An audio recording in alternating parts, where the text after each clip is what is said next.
Model of digitization that appeared is the Landau-Wishkin model in 1994, and they came up with the following observation.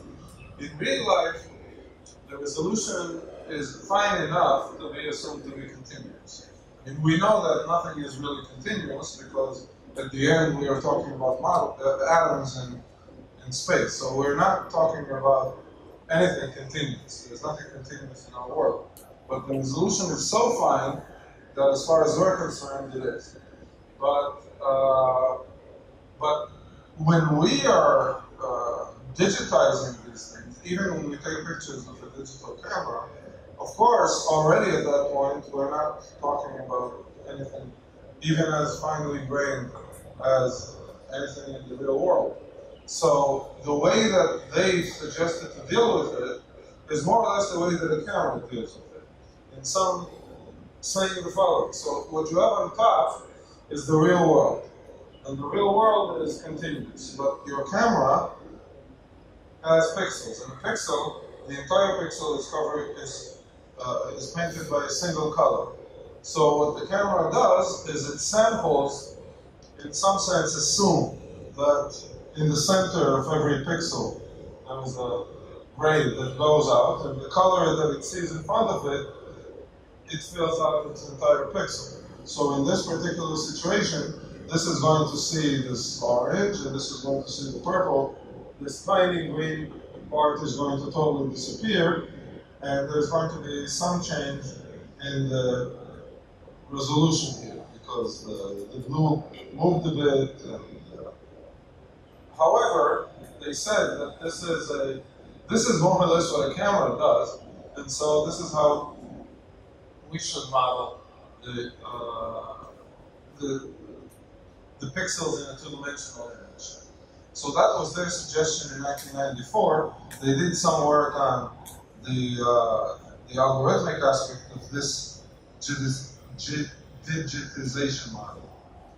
Then when it came to rotation, we have similar problems, because how are we going to rotate? So Fredrickson and Uppanen in 1998 came up with a similar idea. They said, consider the text as if that's a grid of pixels, and each one of them has a color.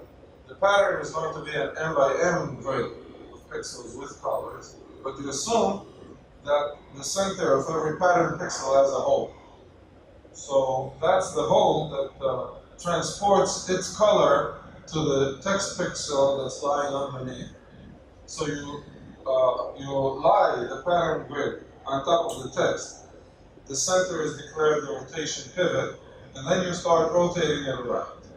And so the pixel changes color when the center of the pattern pixel crosses a line into the next text pixel. At that point, the color of what we are talking, the color of that pixel in that angle of rotation is going to change. So here is your text. Every element of the text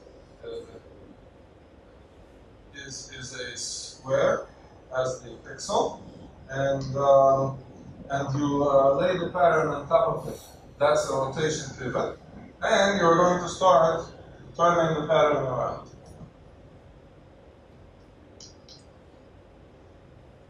So this would be a 45-degree angle of rotation. And the idea is the following. So if every center of the pattern is the representative of the color of this pixel, when you start rotating it,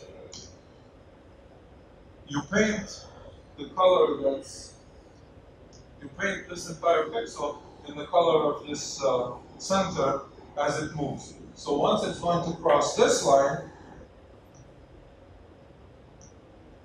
so this color is going to change now to pink. And this one is going to change to orange, although initially it was this pink. So this is how Fredrickson and Uppanen defined the rotation back in 1998. Now, what they did at that time was they gave a filter that gives a good expected time for the algorithm that actually finds all rotations of the pattern. But if you look at the worst case of their algorithm, which is what we've been considering here since it's a theoretical course, the worst case was O of n squared m to the fifth, which is fairly good. In the year 2000, Fredrickson, Navarro, and Buchanan, so Gonzalo joined the fray, and they managed to actually get the worst case down to n squared m cubed. In 2004, with a number of colleagues, Maxime Cosmol, and Yolanda, Marco Schatz, and Aaron Buchman, we showed that, in fact, the output size is O of n squared n cubed. So we gave an extremely easy algorithm that did it in n squared n cubed, but we said, well, it's possible that we can't really do any better because that's the output size. And so if that's as much output as you have, then how can you do any better than that? And yet, a few months later, with Oren Kapat and Matsu, we managed to actually do better, because the fact is that although there are many outputs, but they can be the same way that we looked at the scaled at the scaled matching. When you scale up and you say, well, we actually have an interval. So there are many possible answers, but I can give you the interval and it will encompass all of them. And so we actually show that in time n squared m squared, we can give all these n squared m cubed answers, but they are batched in some sense, so we can encode it faster, and all of them are really encoded.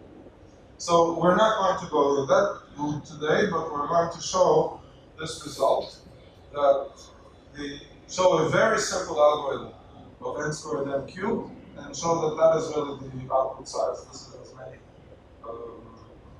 as many rotations as can be. Okay, now this picture can give you a little bit of an idea of what happens when you start rotating according to this definition. And it actually shows a bit of the shortcomings of this. And see why. Okay, if this is the original pattern, and we start rotate, if you do a 19-degree rotation, you'll get something like this. So you see that the 3 moved here, and the 7 moved there, but what you see here is that there are some places where you have two numbers together. Now that's strange, but the reason is that the distance between centers of pixels is 1. But when you rotate, if you have them on a, so the distance between here and here is actually square root of 2, which is more than 1. So certain rotations, you can have 2 centers in the same pixel, and at that point, there's an ambiguous solution. So you can either say, okay, I will accept any of these, or you can say, I mean, there's something you need to do here in this decision, a decision to make, and accepting both of them is what they said. A couple of years later, we gave a better definition where this doesn't happen, and I'll show it to you in a minute. But right now, this result dealt with the Fredrickson and Buchman definition. If you go to 21 degrees already, there's no ambiguity, and that's what the pattern is. And as you can see, there's something interesting here, because the 1 and the 2 moved here, the 3 shifted here, the 4 here, the 8 down. So it makes some sort of sense.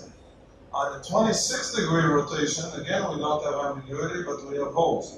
Because at this point, we get into some pixels where there's no center from the pattern. Now, we know how to handle holes, so this one we're really not afraid of at all, because we just put a don't care in the hole, so we don't care about that. But in some sense, it does look nice, because you can see here the 1, 2, 3, 4, the 5, 6, 7, 8, 9, 10, 11, 12, 13, 14, 15, 16. So you do see here the pattern in the way that it was rotated. So that is that's as far as their definition is concerned.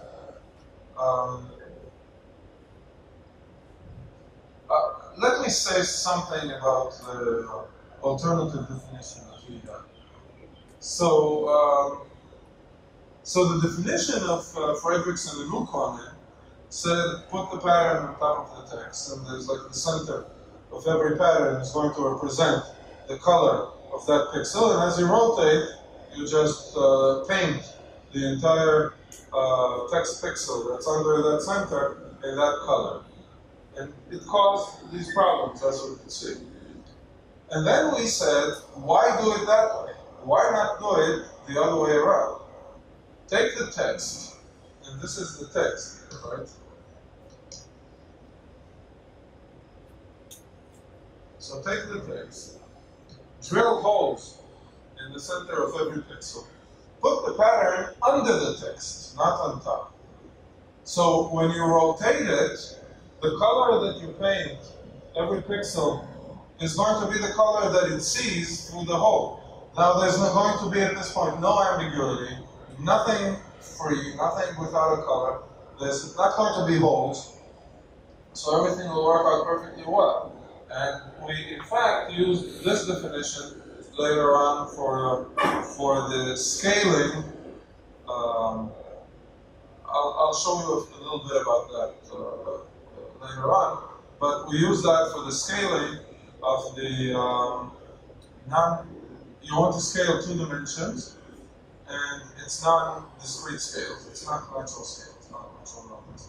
So yesterday we saw how to do it in the string by saying, okay, round or truncate, but we said that you can't do it in 2 dimensions because then the rows are not going to align.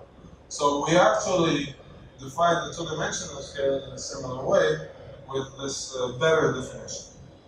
So we're looking here over history, and what I wanted to show you is a result that actually dealt with this definition that was given by Fredrickson. Yeah.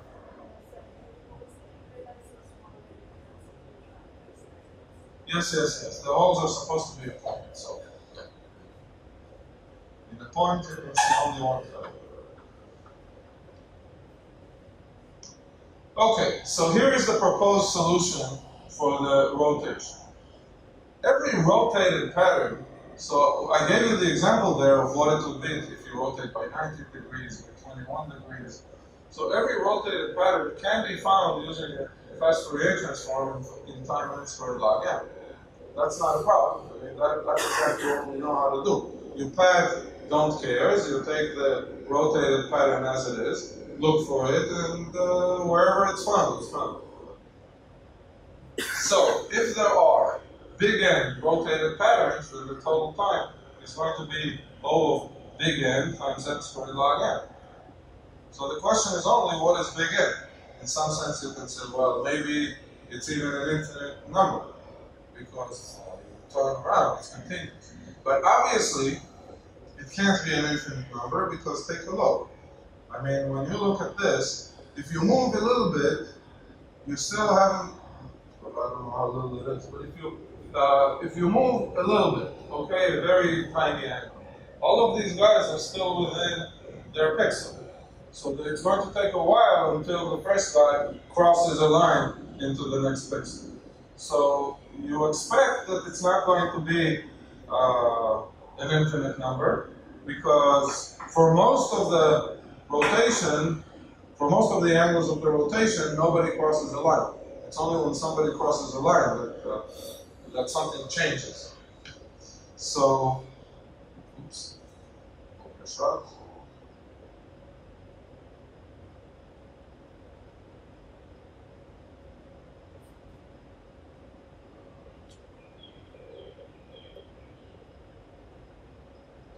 Okay, so the question is,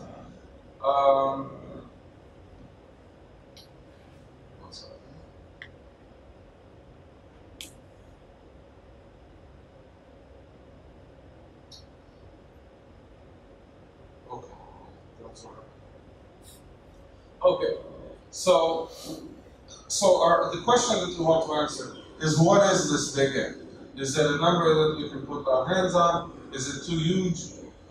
What is it? So let's see. There are n squared pixels. Now, each pixel center how many lines is it going to cross at most when it makes a full rotation? Because there are 4m, because there are m squared pixels, so each one, when it goes around, the maximum that it can cross is m pixels going this way, m pixels going this way, another m, and another m. So the maximum of lines that any pixel center can cross is 4m. The ones that are closer to the center are obviously only going to cross 4 lines. They're not even going to cross 4m lines. But the ones who are like extremely on the outside, they actually need to cross. I'll draw some pictures here.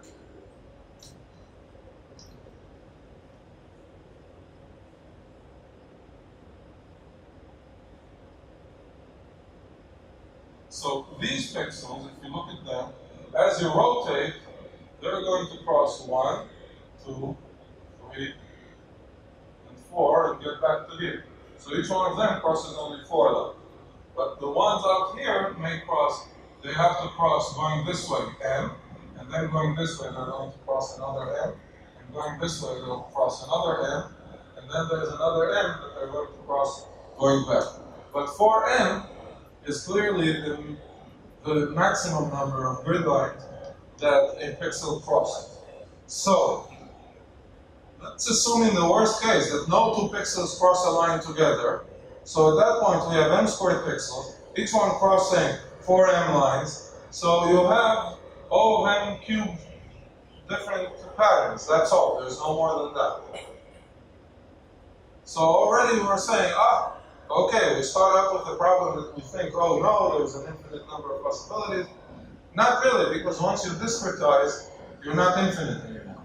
And in fact, O of m cubed is the maximum. So what does that mean? It means that our algorithm already, we have an algorithm that's faster, simple, with what we have at hand, and much faster than the original Frederickson-Oakland algorithm that was n squared m to the fifth.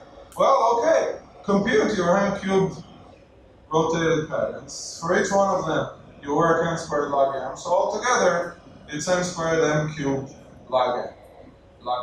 Now, we also showed how fairly easily you can get rid of the log m, and at that point, that's how we got the n squared m cubed.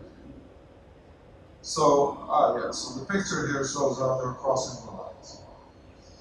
Now, the question that presents itself is the following.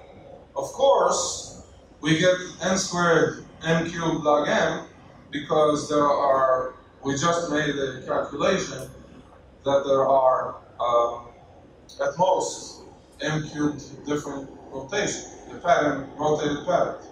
However, remember what happened yesterday. We had an n square root of m algorithm for scale matching, and it turned out that the same algorithm isn't really n square root of m, it's really linear, because we assumed that we have a parameterized matching at every location, but then we proved that you can't have a parameterized matching at every location. So here we're presented with exactly the same situation. We know that points can cross grid lines together.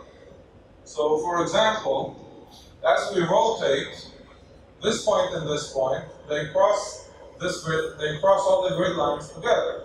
And these two also cross the grid lines together. So in fact, these 4 elements there, not only don't they contribute 4m each, but rather only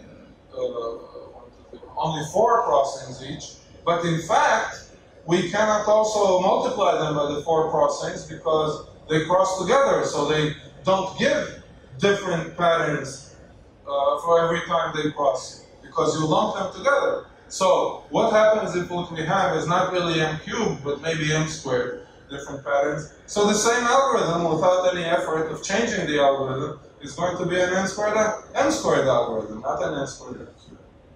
So that was the question that was before us, and we said, so how many points can cross a grid line together? And then, so this was an example of a beautiful collaboration with people from the math department. because Malka Shapps was a professor of geometry, actually. That's her research. And so I sent Ayelet, who was doing a PhD with me at the time, and I sent her and said, go and ask her if they can cross these grids together. And she said, well, I don't know. We need to look at it. So we said, and what I'm going to show you now is the proof. And the proof is actually a collaboration because some techniques here are clearly computer science techniques. She didn't think about it that way. And some of them are geometry because not terribly difficult geometry. I mean, most of the geometry here is not something that she really does. It's more like high school geometry. But they're certainly not the usual computer science techniques that we use. But together, we came up with a lower bound that showed that, in fact, you have at least m cubed patterns, rotated patterns. So the time of n squared m cubed kind of seems, at least for this algorithm, it seems necessary. But as I said, afterwards, so we started thinking and saying, okay, but let's think of other ways of doing it. And we saw that we can really do it in the class, like n squared m squared. Okay, so now we're going to show the proof of why it is that the lower bound is m cubed. So the first thing is, we're really going to consider only points in this part. And we're going to show that just the number of points here, well, it's m squared divided by 4. It's still all m squared numbers. And just the numbers here cross omega of m cubed lines separately. So that means that we have at least omega of m cubed patterns just considering these guys. But in fact, it's not, I think, that much of a, it's not that much of a, we're not being very magnanimous by saying, okay, we only look at this one. Because the thing is, the symmetry here is going to be, you would expect that everything that crosses here, every one of these are going to cross the same lines together. So we don't really need to consider all the quadrants. And if we just consider the points in one quadrant, that would be enough because everybody in the other quadrants are going to cross together with these lines. It's the same thing, it's symmetric. So we assume that the coordinates are in quadrant 1, but here we make another assumption, and this one was the geometric assumption. We assume that the coordinates are only the points x, y, where x and y are co-prime. So in order to be able to actually prove all these geometric traits, she says, let's make our life simple and say that I'm not going to talk to you about all the points, but I will show you that the points whose coordinates x, y are co-prime, they themselves are A, O of m squared points, and B, they cross m cubed lines. So that's the next step that we're going to take. Now, remember that all of these things are okay. You can make all of these assumptions because we already showed an upper bound of m cubed. So it's never going to be more than m cubed. So if you show about a subset that it still goes to m cubed, then you've shown the lower bound. So you don't need to show that all of them go to m cubed. If a subset already gives you the omega of m cubed, and you can't go more than O of m cubed, then that's your bound. It's the big theta of m cubed. If you really want to pinpoint the exact constant, then you need to work harder. But we don't. We just wanted to know whether asymptotically we can do faster because we have less than omega of m cubed patterns to look. Yes.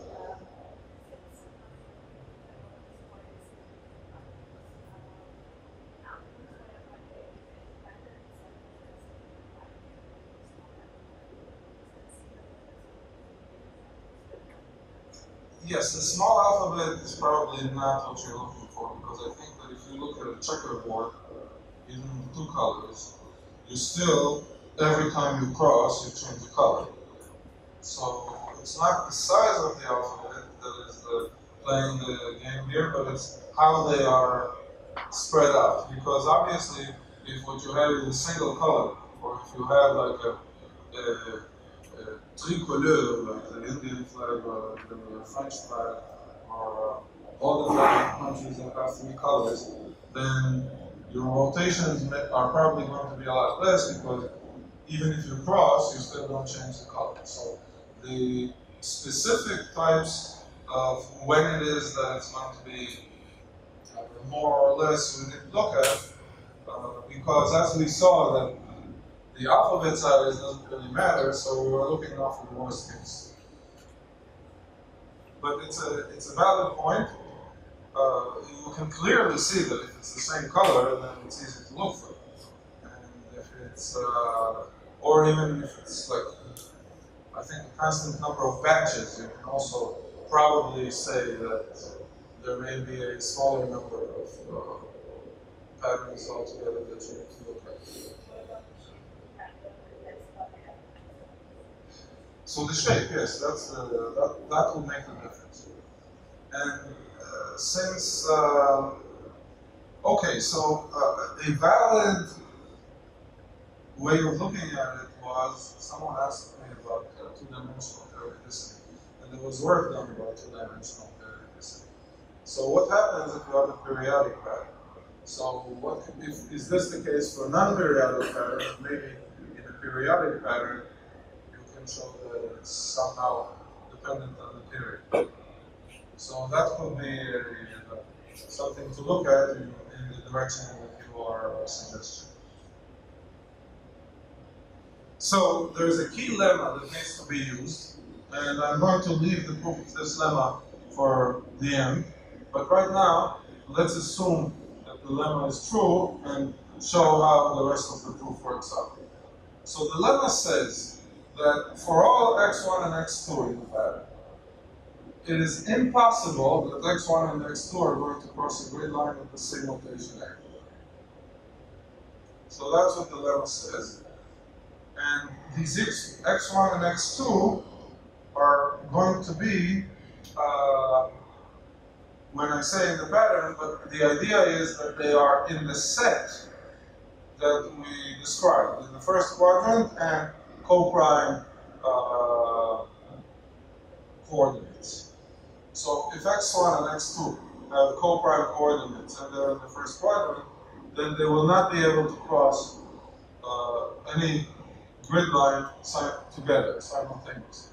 So, and the way we're going to prove it is going to be like you see here. Suppose this is x1, and let's assume that this horizontal line is the line that we are saying that we crossed. So could there be a horizontal line that x1 crossed and x2 crossed simultaneously? So y1 is going to be the point where x1 crosses this horizontal line, and y2 is the point where x2 crosses this horizontal line. And so the question is, could it be the case that this angle is the same as this angle?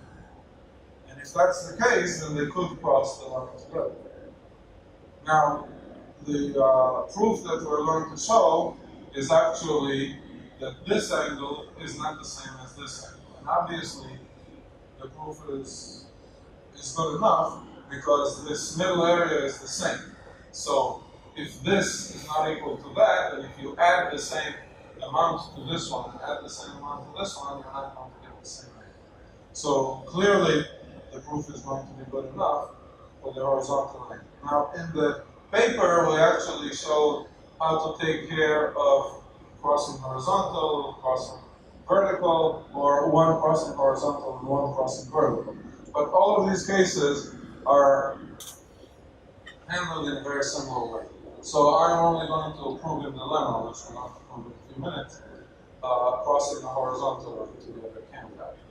All the others are very, very similar. It's all these little trigonometric formula that you remember from high school. You just need to play it through. Now, how does this help? So if we actually prove this lemma, how is that going to help us to show that they're actually all of M cubed patterns? Because we don't know how sparse are these points that are co-prime, whose coordinates are co-prime. Maybe they're very sparse. So the fact that they don't cross together still doesn't mean anything, because there's very few of them. And secondly, it may be that we haven't taken care here of all the points close to the center, that even if there are many of them, but they don't cross a lot of lines. So we still may not get to the O of M cubed. However, here's another theorem from geometry that says, first of all, that the number of points of the first quadrants, the number of first quadrant points, whose coordinates are co-prime, is equal to 6m squared over pi squared plus little o of m log.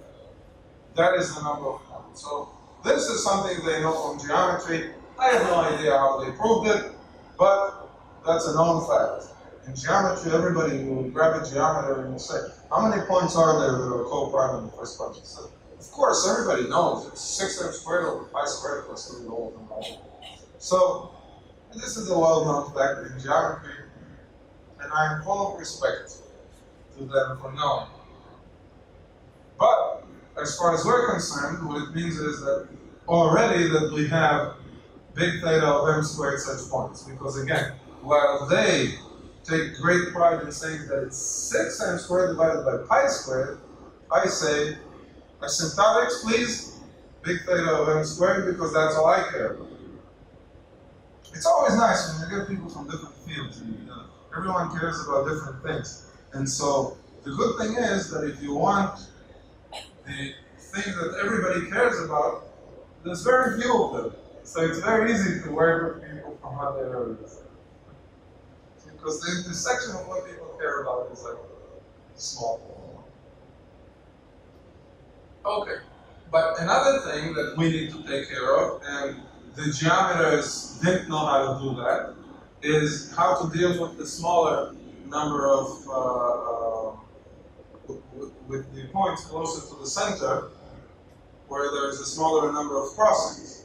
So I said, all right, here we are. This is computer science. We don't really care about constants. So let's throw away these points. Let's take P, and let's throw away these points here, and only look at the points out here. And all the points out here, they are at least m over 2 away from the center, and therefore, as far as I'm concerned, they all go to O of n, and not less than that. So the question is, how many points are here?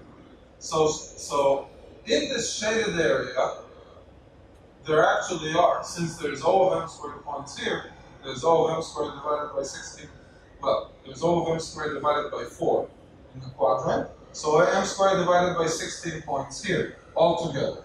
So if you take the P, that we know what it was the 6m squared over pi squared points, and you subtract from it even all of them, even those that are not in P. So you subtract m squared over 16 points, you're still going to get this number. And I was very proud when I said the geometer is here. I can also use pi. So you get this number, but it's still big theta of m squared. So, fine. So we only deal with these numbers, not with those. And so Malcolm Shops actually looked at that and said, wow, there's something to the way you think about things. It makes things easier. All right, so now that we know that there are m squared points here, and we know that no two of them cross together, and we know that every one of them crosses O of m points, so there we are. We got our lower bounds of omega of m cubed. Okay, so each of those m squared points in the L area crosses the grid omega m times. No two of them cross together, so there are omega of m cubed different rotated patterns, and we're going to just prove the lemma in a minute, and at that point we're done with this. But let's continue everything, so all we have left is the proof of the lemma. So I'm going to continue to a little bit to what we spoke about yesterday and the other definition that I gave you with the holes. So real scale matching, when I told you yesterday how do we do it, now you're beginning to understand the concept, especially when I say let's make the holes in the text and see what's underneath.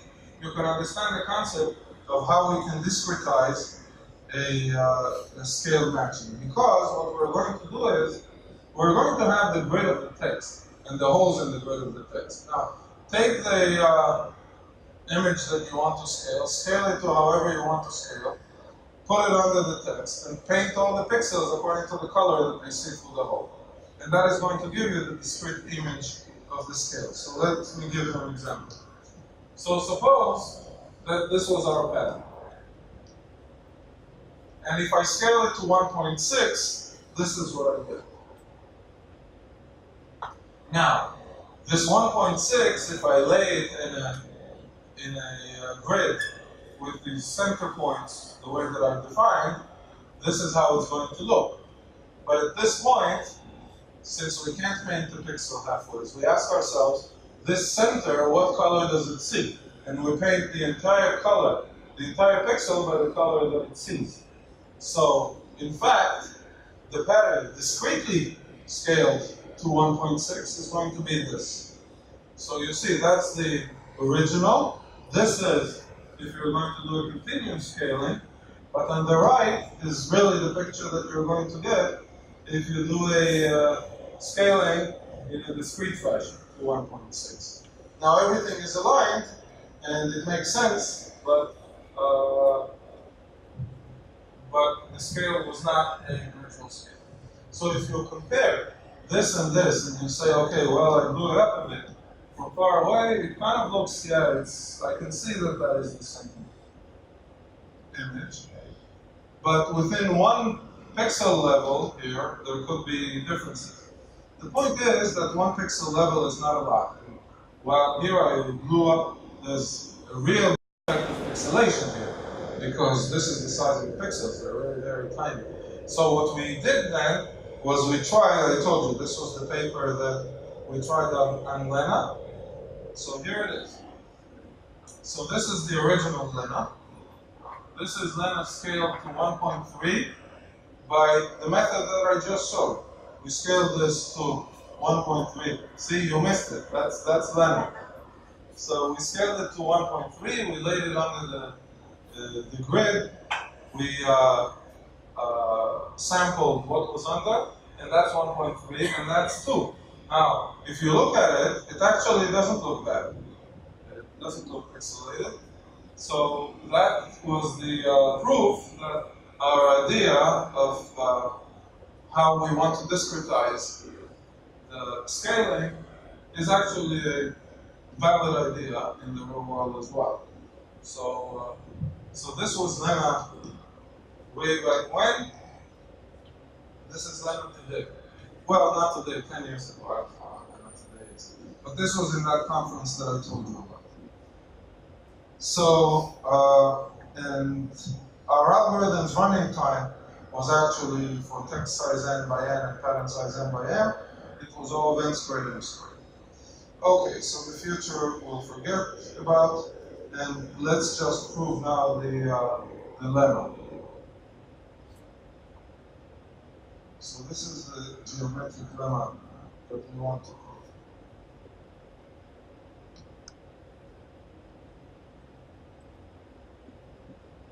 So again, we're assuming that we have x1 and x2 in P.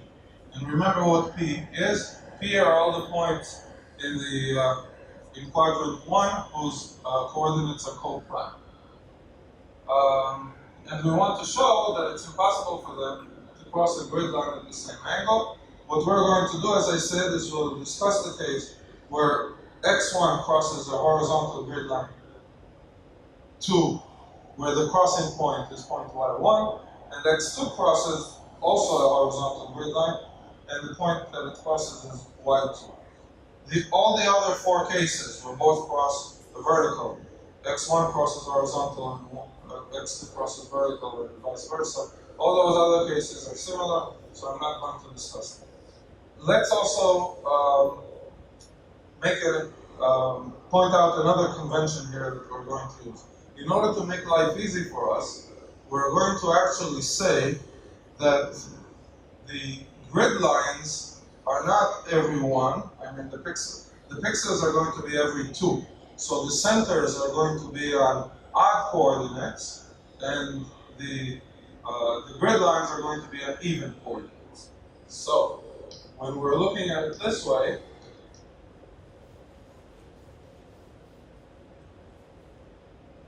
so let's see.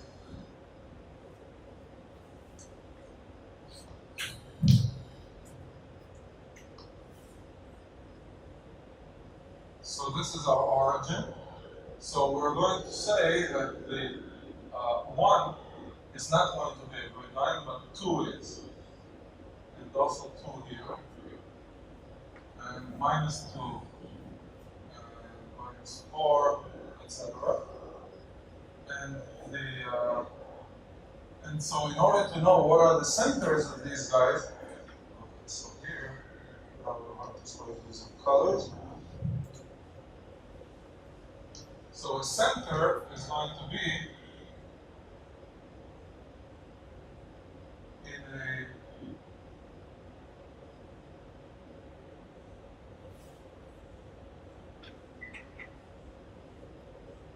so every center is going to be, yeah, I know where they are. I'm going to use them a lot more when we get to the suffix tree at that point. I'm going to go wild with colors. It's going to be a psychedelic explosion. So the blue lines are going to be the even lines, and the black lines are the black lines are the even lines, the blue lines are the odd lines. Every center of the pattern when it starts is going to be in an even, and every line that you're crossing is going to be, every center is going to be odd, and every line that you cross is going to be even. So that's the convention that we're going to use in order to make our life easy. Should I just download the Adobe and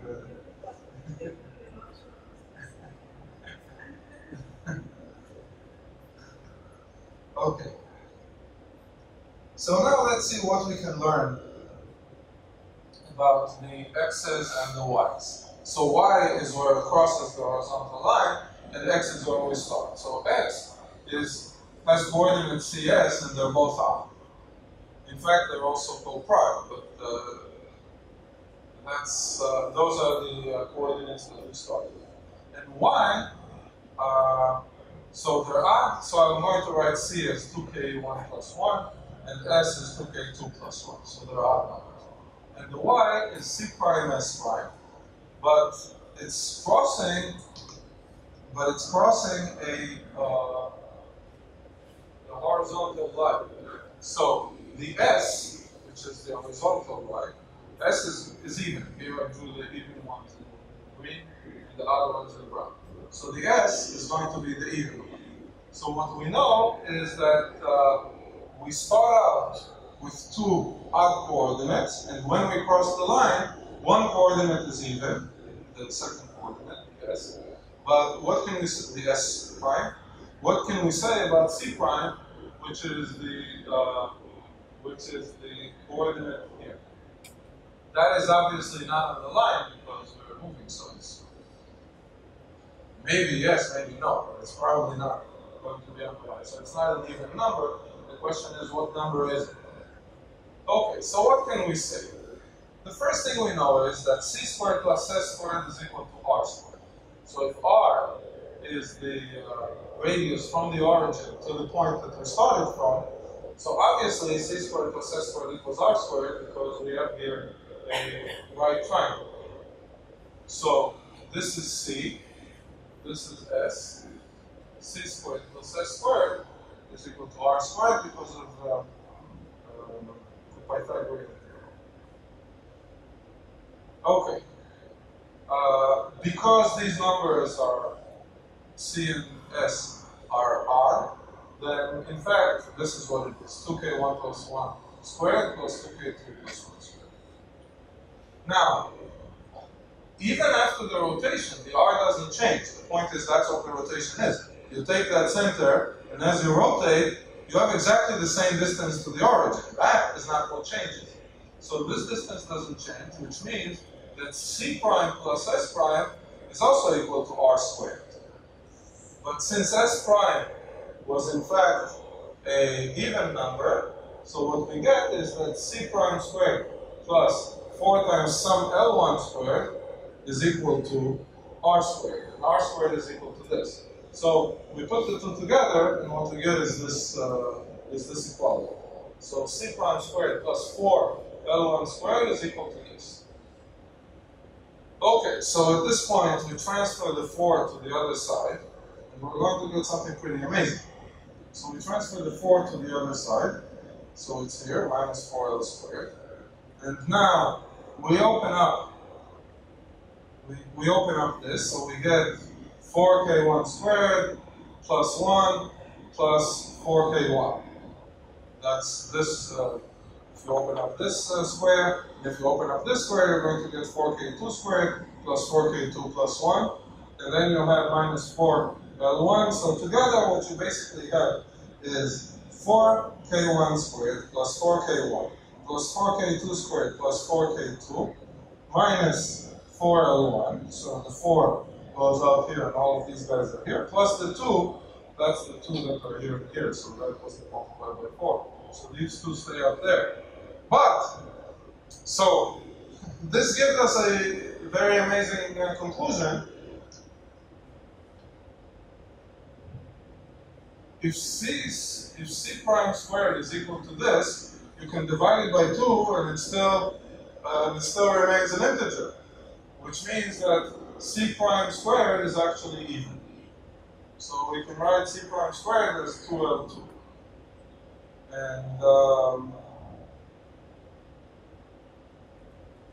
And since 2L2, C prime squared is 2L2, so 2L2 is equal to that, so the L2 itself is this one. Okay.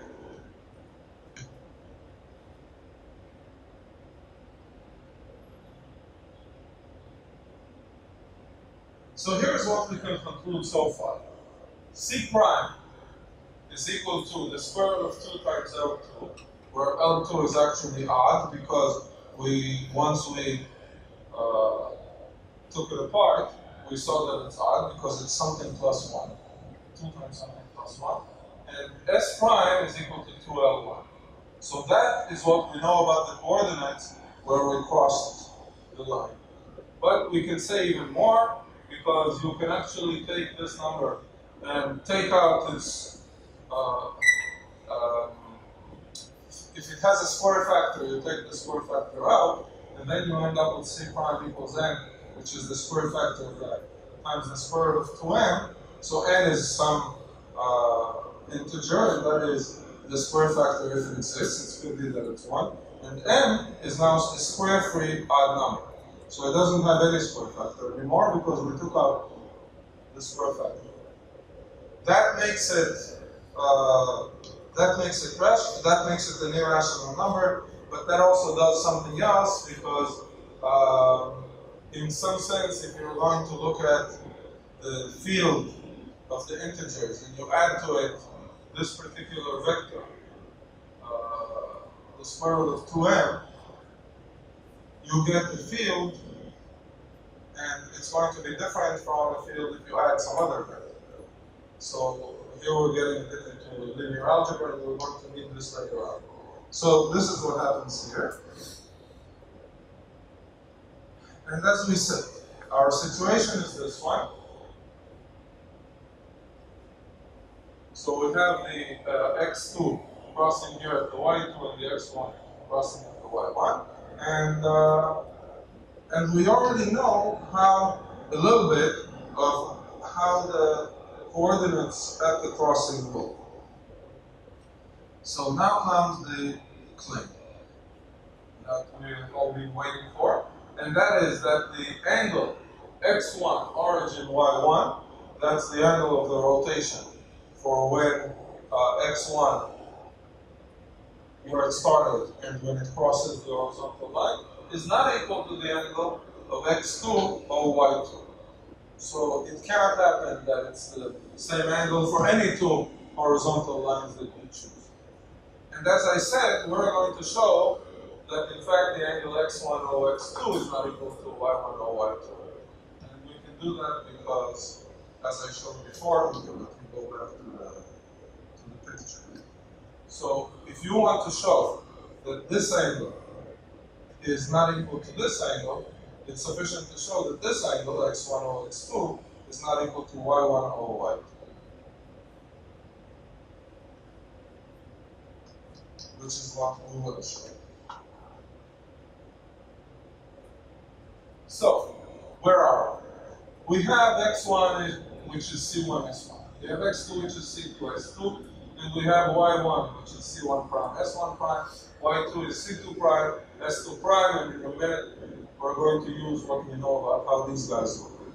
But we are also trying to say that the angle x1 over x2 is not equal to the angle y1 over y2.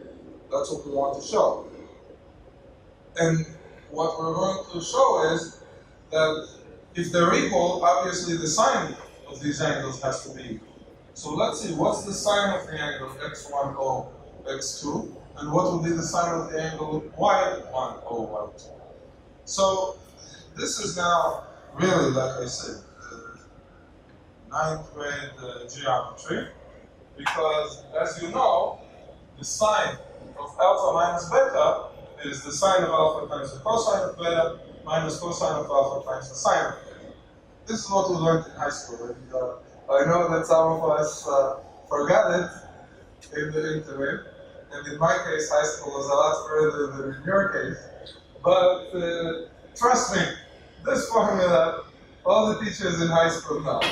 And they told us that. So it's not only geometers in university who know that, but really high school geometry teachers also know. So what we also know is what is the sine and what is the cosine. So because we're looking at this angle, and we know that this is C1 and S1, and this is C2 and this is S2. So, and this is alpha, and this is beta.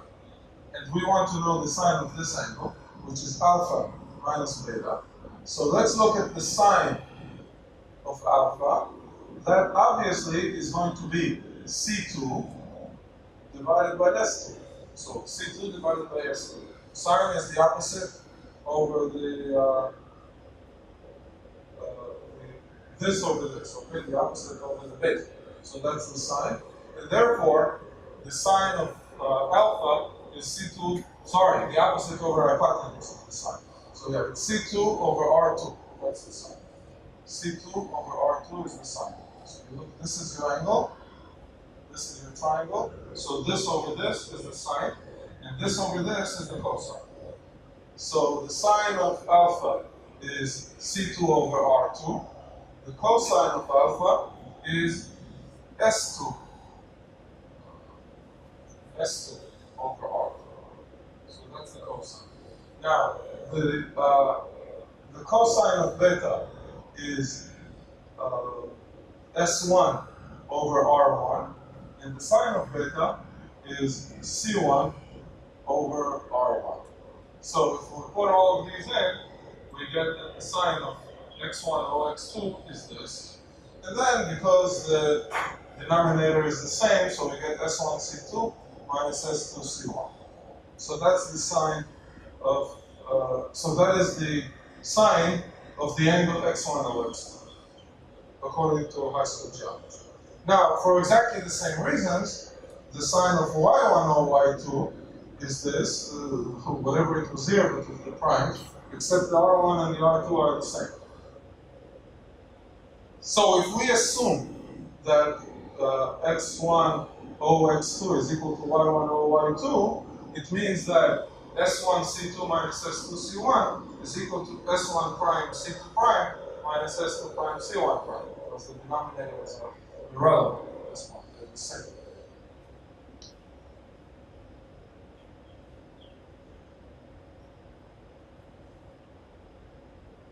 Okay, now, before we get into the final push here, you can see that it doesn't make much sense. I mean, even from a intuitive point of view, because all of these numbers were odd numbers, and when you multiply whatever, you're going to get here integers. Integers also because we are in the first quadrant, so we know that the sign is positive. So it's even positive integers. So this is in Z. But here we had a couple of numbers, if you remember, the S1 and S2, that were actually irrational, and not only that, when we spoke about the field of the integers, and you add to them an irrational vector, and you look at the vector field that you get coming out of that, then it doesn't make sense that what you're going to get here is a number in that vector field that should actually be equal to Z. So you already have a gut feeling that something here is really wrong, that it's not going to work. And then you plug in the algebra and it doesn't work indeed. So what do we know? As we said, S1 and S2 prime are in 2Z. So these guys are, in fact, integers. And not just integers, but they're even integers. C1 and C2 are these kinds of things where these are relatively prime. So there are no factors, no square factors in square fit. So there are no square factors in M1 and M2. Okay, so that's what we know. And so the question is, when can this happen from an algebraic point of view?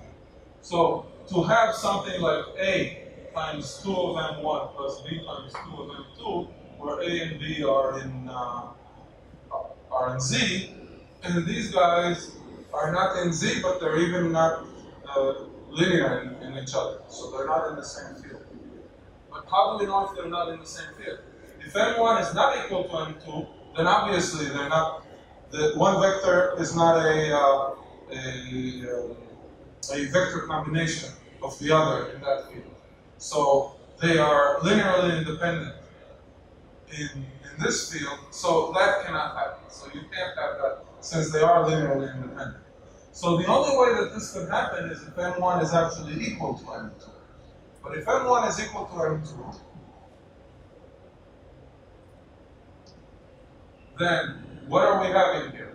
A times 2 square root of 2M1 plus B times the square root of 2M2 is an integer. So the square root of 2M1 times A plus B is an integer. Because this number is irrational, the only way this could happen, since this is an integer, is if A is equal to B. And it's 0. At that point, if you multiply an irrational number times 0, you're really going to get an integer. So if A is equal to minus B, this is going to be okay. But what that means is that A times the square root of M1 plus B times the square root of M1 is 0. This was actually S1C2 minus S2C1. That is what this number is, which means that S1C2 is equal to S2C1. All right, we still haven't used the fact that they were relative prime. So S1C2 is equal to S2C1 means that if you divide by C2, you get S2 over C2. And here you get S1 over C1. Now we use the fact that these guys are relatively prime. If both of them are relatively prime, the only way that they can be equal is if they're the same. Because otherwise it means that one of them is equal to A times this. So A times S2 times divided by A times C2 is equal to that, if they're not equal. But that would mean that C2 and S2, that S1 and C1 are not relatively prime. So therefore, the only way that we can really have S1, C2 equal S2, C1 is if in fact C1 is equal to S1 and C2 is equal to S2. So what does that mean? It means that the only way that two numbers, X1 and X2, can cross together a horizontal line is if they're the same number. If they're different, they're not going to cross together. So that proves the lemma, and as we saw before, the lemma, we plugged it into the yellow area, and that gave us our lemma. So this was, so I wanted to show you this only because to make you happy to see that we can do also some formulas with trigonometry. And we have some linear algebra, and there's exciting stuff going on. Okay, so now we have reached the moment that we have all been waiting for. Index.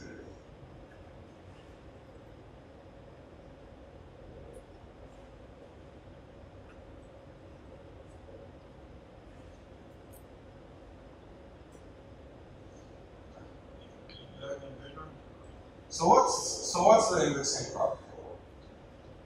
Up until now, everything that we have seen, we had a text. Our input was a text and the pattern, and we need to find the pattern in the text under whatever conditions. How the text looks, how the pattern looks, whatever conditions it is. But that was the problem that we were. Now, with the advent of all the digital libraries and the internet out there and everything that it entails, this is not reasonable. Because if you are looking for something on the internet, or even if you're looking for something in the DNA,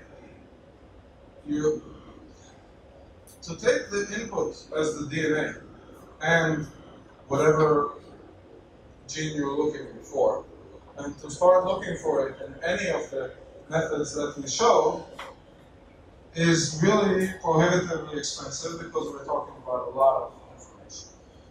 And it's too much. The internet is huge, and therefore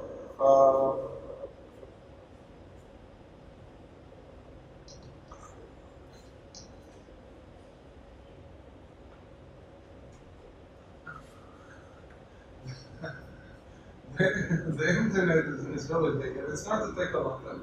And we know that Google takes a couple of weeks to go over the entire internet in order to update its index. So if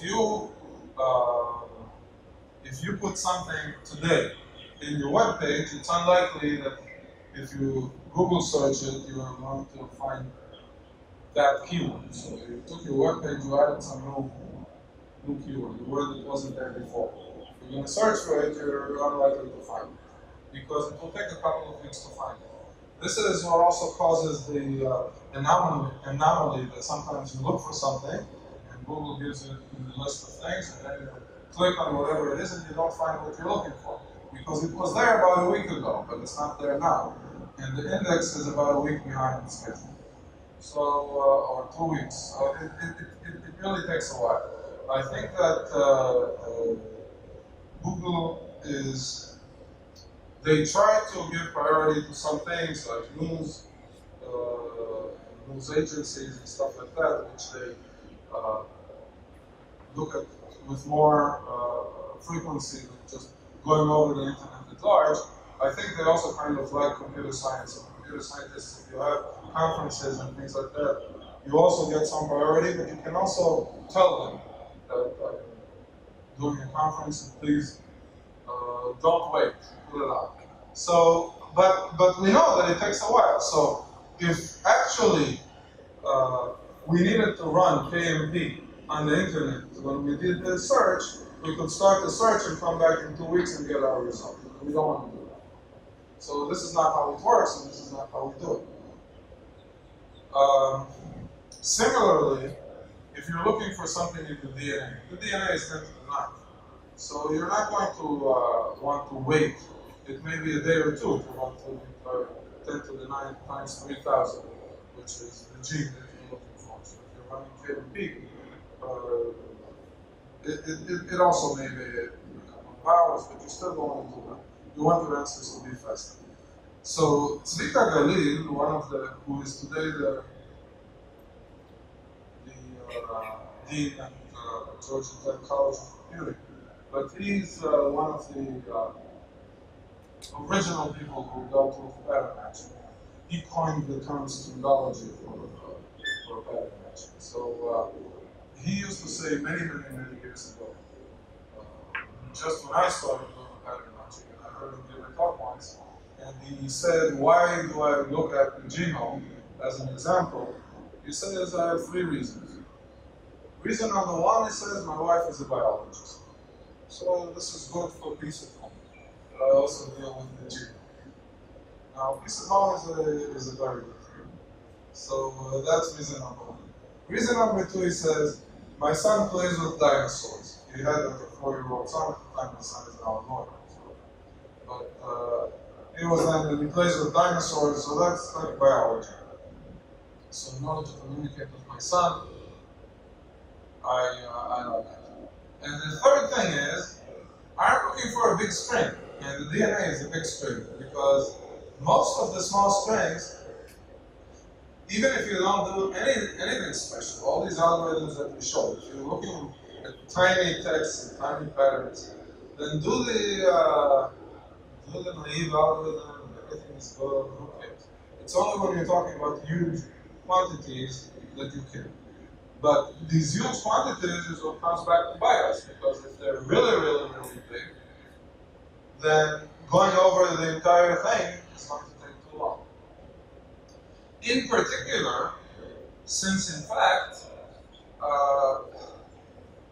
you're going to need to go over the entire thing many times, because many biologists all over the world are looking for things on the same DNA.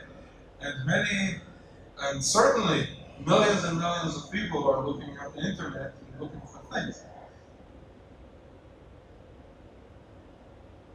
So, the text that you're searching is in some sense there. It's sitting there. It's unchanging. What is changing all the time is the queries that you're making, because I'm looking for something on this text. I'm looking for something else on this text. I'm looking for something else on this text. You don't really change the text in all of these applications. So this brings us to the indexing issue. So the indexing problem says, you do have a text T. That is not going to change. That's the text that everybody is going to search for their patterns on this text. And what you want to do is enable queries of the following form. If I'm giving you a pattern, find all the occurrences of the pattern P in the text in time that is order of the length of the pattern, because you need to find the pattern, obviously. So if you don't read the pattern, how are you going to find it? So the order of the length of the pattern is reasonable, plus TOCC.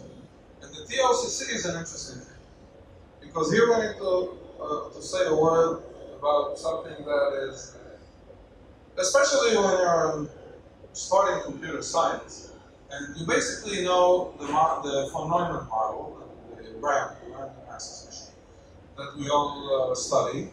And what do we know about this model? That you have that whenever you solve a problem,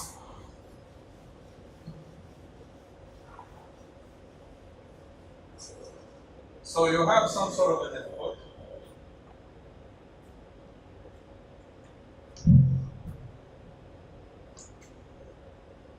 You have an input. And let's say that n is the size of the input. And you process it, you do f of the input. And then you get an output. So this is how a von Neumann or random access machine works. And so we say, well, what is the time that it takes us to operate? So we want to know. So the time is actually going to be O of the input, O of some function of the input length. So this is how we define the time of an algorithm. Now, in this particular case, how are we going to define the time of the algorithm? what we want to do for a query is actually not work on the text, because we want to not to look at the entire text. So obviously, we're not going to, our time doesn't have to do with the text. The text is not our input. Only the pattern is our input. However, what happens if the output of that query is actually all text location?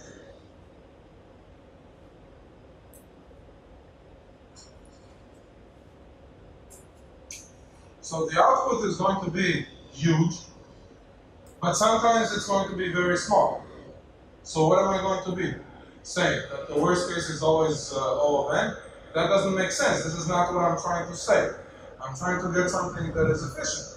So that's not how I can measure it. So you need another kind of measure.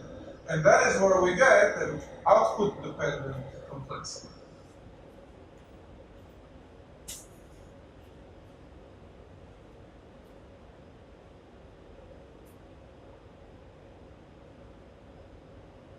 So as opposed to in the RAM, where our complexity model depends on the input, the size of the input is what actually defines our time complexity, the space complexity. In our situation, something else happens, because our complexity actually depends on the output. So the best that you can do in this case is be big O of the size of the output. That would be linear time, if your time is big O of the size of the output. So, on the other hand, we also have an input here, and that's the P. So, that is why the time that we're looking for is O of P plus TOCC, where TOCC is the number of occurrences. So, the best time that you want is output dependent, linear in the output size, plus linear in the input size. And that's what we're looking for here. Now, also, let's say something else that can, some way that we can handle this, and that's in fact kind of what Google does, and that is a field that we're not doing. That is called information retrieval. Information retrieval is the field of actually looking at texts, and you want to retrieve textual information. We're doing pattern matching algorithms. So pattern matching is not information retrieval in the sense that we're not looking necessarily at text. And you saw that everything we defined so far, most of it wasn't text. The KMP algorithm, it didn't assume that I'm looking for a text. It assumes that I'm looking for a string in a string. So it could be that the big string is stock exchange numbers, and I'm looking for a particular substring in the list of all the stock exchange numbers in the last 1,000 years or something. So, or it could be that I'm looking for a picture. That's what we saw with all the rotations and everything else. We're not doing information retrieval, and although the beginning of the internet search actually was on text information retrieval, but we are slowly, and not even slowly so much, but we're constantly moving towards the fact that we actually need to search for non-textual information. So our field is not information retrieval. Our input is heterogeneous in nature, and so what we actually do is not information retrieval. And therefore, the first possible solution that we can think of in this case, and so the problem that we're looking at is we have a text and we want to find the pattern in the text in the sense of K and P, but we don't want to look at the entire text. So I want to pre-process the text in the beginning. Pre-process it, save the information in some manner, so that afterwards when you come and you say I'm looking for something, in this text, you don't need to run through the entire text like the K and P. And if it's not in the text, just in time linear in the pattern size. In O of P, you can say, this is not a substring of the text. And if it is there, then you'll be able to say, well, it's there, and here are the indices. 5, 10, 15, 35, 98, and we find it's going to be O of the number of indices that you have plus your pattern. And so we say that it's possible that we can do it using tries. So you remember the tries, right? We defined it before, we looked at it. Let's just look at this example in order to remind ourselves, because although it was a few days ago, that these were fun-filled and action-packed days in which we broke through doors and did a lot of exciting stuff, so you may have already forgotten. But the try of a number of strings is actually you put these strings in a tree where prefixes, common prefixes, coincide, and you split off on the prefixes when one string is already different from the other. We put the dollar at the end, and this will be the try of these guys because you have ABA dollar, ABCA dollar, AABC dollar, AAC dollar, ABC dollar, and BA dollar. So it's easy to look for things in the try because you just go from the bottom and you look for the letter that you're, for the next symbol. You follow it to the next symbol, and if you can't follow it anymore, it's not there. And if it is, it is. So we are actually going to use the try. However, there's a problem here. The try in itself is a dictionary matching concept. And that's what we looked at when we mentioned it in the past. This was the use that we made of it. That we have, when we have a set of words and we want to find the word in that set. It's not when we have one big text and we're indexing it. Where is our list here of words? Okay, so the try is only going to be the basis of this algorithm. But what we're going to do is use these tries to construct something else that's called a suffix tree. So a suffix tree is one of the powerful tools in indexing. It is one of maybe 2 or 3 powerful tools that there are in indexing. There's very little that we know about indexing, and most of it is either a suffix tree or a suffix array. And the suffix array is very similar to the suffix tree in concept. So what is a suffix tree? It says the following. Let's say that now we have a string. And the string, this is our text. T1 to Tn, and we have dollar at the end, that's the end of text. So we have this string, and what we want to do is find all occurrences of the pattern in that string.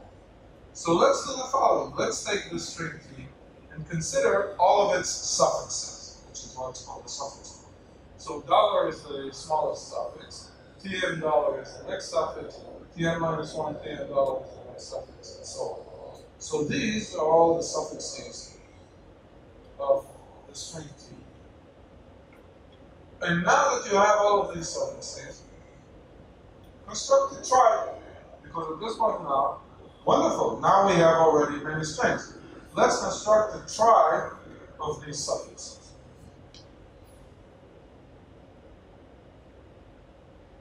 So let's look at an example and let's see why this try is so useful to us. So suppose the string is ABA, BBA, dollar, and this is these are all the suffixes. Dollar, A dollar, BA dollar, BBA dollar, ABBA dollar, and at the end, the entire string, which is the biggest suffix. So these are the suffixes, and we put them in a try. So the dollar is here, here is the A dollar, here is the BA dollar, here is the BBA dollar, and so on. We put all the suffixes in that try. At this point, my claim is that, to start drawing.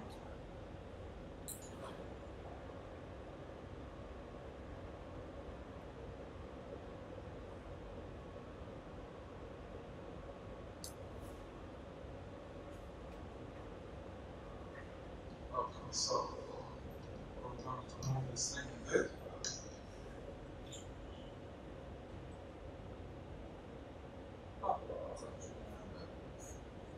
Yes.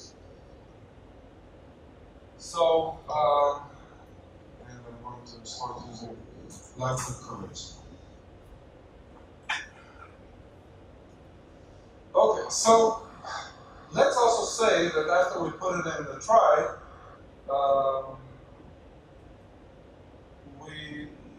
so we put it in the try and we're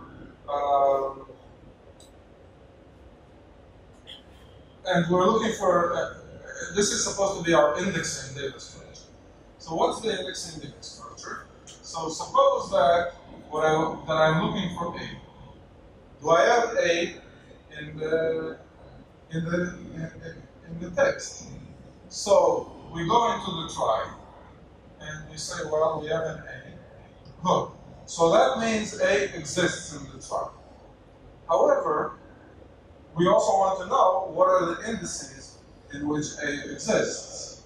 Now, let's write for each one of these leaves what is the index that the suffix ending in that leaf started at. So the dollar is 1, 2, 3, 4, 5, 6, 7. So the dollar is in this set. Okay, BBA dollar started with index 4. BA dollar started with index 5. BA BBA dollar started at index 2. A dollar started at index 6. ABB A dollar is index 3. And finally, what's left? ABA, that's index 1. So we have all the indexes 1, 2, 3, 4, 5, 6, 7. Okay, because every suffix appears in the suffix tree. These are the strings that we started out from. So every suffix appears in the suffix tree. So that's the one thing that we said. The second thing is that we put this dollar at the end. Why did we put it? So that no suffix is going to be a prefix of another suffix. So no suffix ends in the middle of another suffix, which means that every suffix ends in a leaf, because there's no dollar followed by a dollar. There's only one dollar at the end. So every suffix ends in a leaf. So the number of leaves we're going to have is exactly going to be the number of suffixes. The number of suffixes is exactly the length of the string. And every suffix starts in some index of the text. And we just wrote the index that every suffix starts in the leaf where that suffix ends. Okay, so far, that's what we did. And when we said, find the string A, where are all the places where the substring A occurs in our text.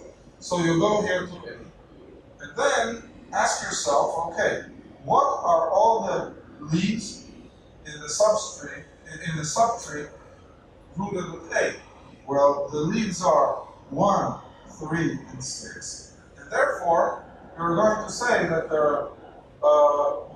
your output is going to be index 1, index 3, and index 6. Are these really the indices where A is? Yes. So that's indeed the answer. And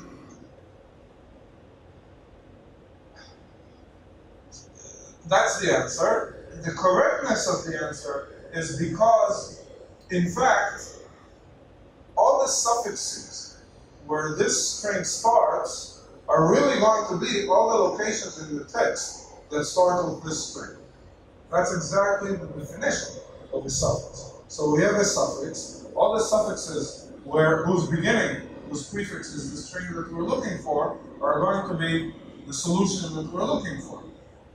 But because in a suffix tree, it's a trial, so all these suffixes are going to have a equal prefix, and A is going to be that prefix. It means that indeed if we walk down to A, we're going to get the subtree of all the suffixes that start with an A, whose prefix is an A. And then, therefore, all the indices and these leaves is exactly the answer that we're looking for.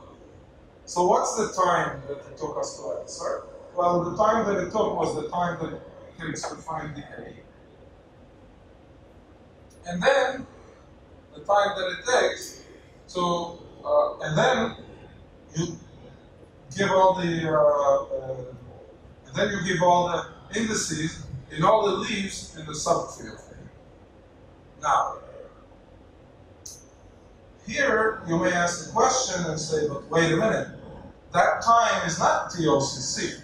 There are three indices, but if I want to actually write all these three indices, then I need to run all the way down the tree, and that subtree could be O of n, for all I know. So the time to get all these indices may be O of n. Okay, so for that, we are actually going to do another trick. And here's the next thing that we're going to do. Let's see, what color do we want? Describe for me. It's so nice that all these colors to play with.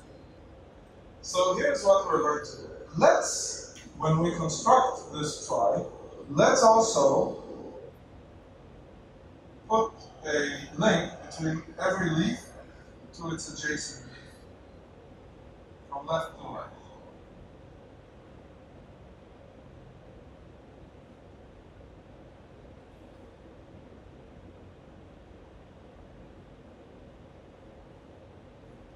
So let's link them. It's not a big deal because we have O of n leaves, so we added O of n links. It's not a problem. Let's also do something else. For every node in the trie, let's add two links, one to its leftmost son and one to its rightmost son. So this one is going to point here and here, and so on. So we're also going to add in every node of the tree a link to the leftmost son in the subtree and to the rightmost son in the subtree. Again, the number of links that we added is 2 per node, so we haven't added more than what we have here in the data structure. So we added 2 links per node. But now you see how you can get the answer to your query in time O of P plus TOCC. Because, okay, I found A. Now I need to go one by one and print all the leaves in the subtree of A. Fine. Well, A has a link to its leftmost son. So we go down and we print it. That was 1. Then we follow the link to the next son. That's 3. Of course, we check if the next son is still in the subtree or not. So every such thing has an O of 1 check. Every such link has an O of 1 check if it is still in the subtree or not. So compare it to the rightmost link here. And if it's the same, then that's the last one. And you go on until finally you find the last one, which is going to be the 6. So we printed 1, 3, and 6. The number of comparisons is O of 1 in every location. So really, in time O of 3, we printed 1, 3, and 6. Okay? So let's look at those other examples and see that everything works out peachy. Go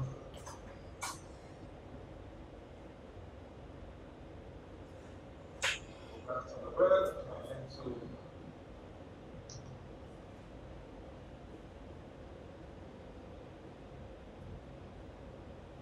So now I'm looking for BA.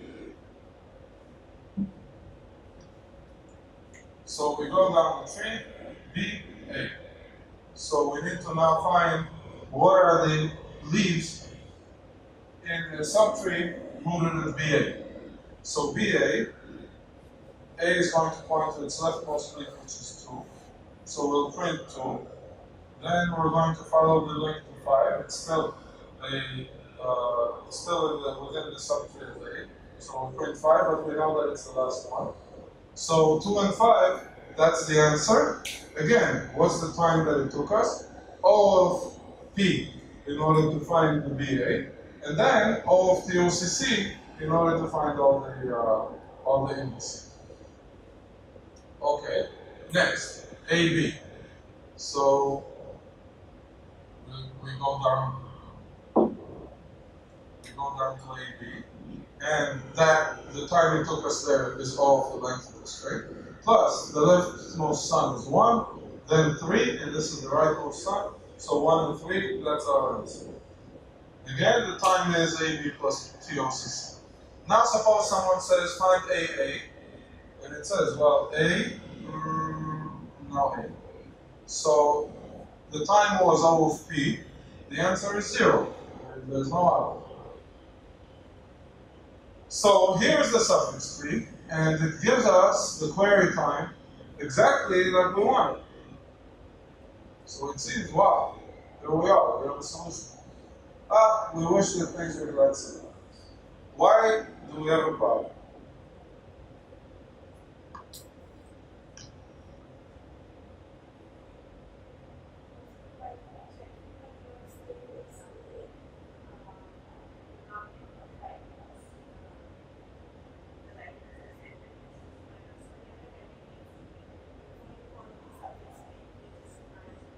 Actually, you can do something else. Every time you go down to the first link, obviously you print it, but you check, is this also the last link? And if it is, you stop. If not, you follow it. You print it and you check if it's the last link. If it is, you stop. If not, you follow it. Another way of doing it, if people are implementing it, it would be to, rather than do a left link and a right link, is to do a left link and how many sons do I have? So then just decrement the counter until you reach 0.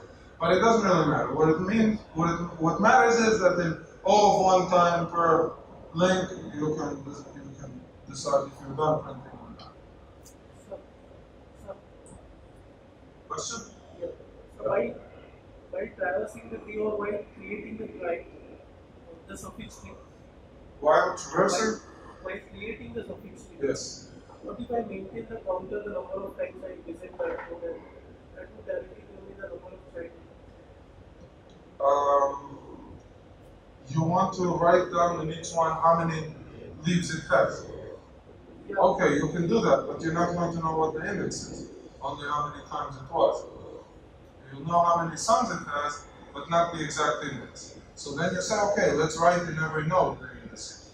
But then you're going to be writing the same indices in many nodes. And why? So you want to save the space. But this brings us to the next issue, and that is the issue of space, indeed, because there is something awful going on here. What does this say?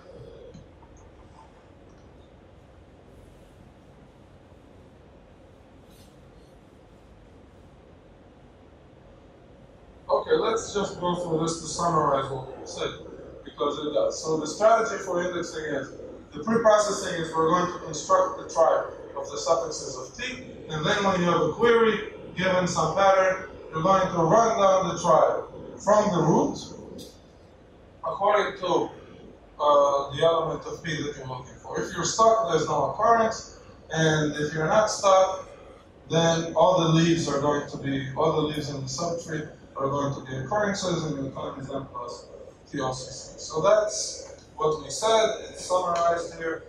Wonderful. But from your question, I'm going to get to the big problem that we have here. Because, so you said, let's write down on each one of the nodes of the suffix tree the number of times that we visited. Then we don't have the index, but let's write down all the indices. So what happens? So we're going to be writing the indices in many places, and that is going to give us a lot of space. But as it is, we are sure wasting a lot of space here. And it may be that we don't even have that space. Because if you want to build a suffix tree of the DNA, and the DNA is a size 10 to the 9. So there are going to be 10 to the 9 suffixes. That's a lot, but each suffix is going to be of length 1 plus 2 plus 3 plus 4. I mean, the total length of the suffixes is going to be the sum of I, where I goes from 1 to 10 to the 9th, which is 10 to the 9th times 10 to the 9th plus 1 divided by 2. We're talking here about O of n squared. The space that we need is quadratic in the space that we started with. So assume that you're looking for something the size of the internet. Now you want the internet squared? Where are you going to have space for all of that? It can't happen. This is not good. So let's even look at an example. So suppose that our text was A1, A2, AN dollar. Okay? And suppose that all the AIs are different from each other. So how is the try going to look? There are no common prefixes at all. So the try is going to be exactly what we just said. Dollar, AN minus 1, AN dollar, and so on. This is going to be the try, as we see here. And so its length is going to be 1 plus 2 plus 3 plus 4. So this try is precisely of size O of n squared. And that's horrible. We can't do that. You don't want to meet a data structure of size O of n squared in the dark alley. They're going to kill you. That's bad. Okay. Now, you may say, all right, okay, you're being overly melodramatic here, because who is going to have a string of n numbers, all of them different? And it's a 10 to the 9th long. I mean, the 10 to the 9th long string that we know of the DNA has alphabet 4. It doesn't have alphabet 10 to the 9th.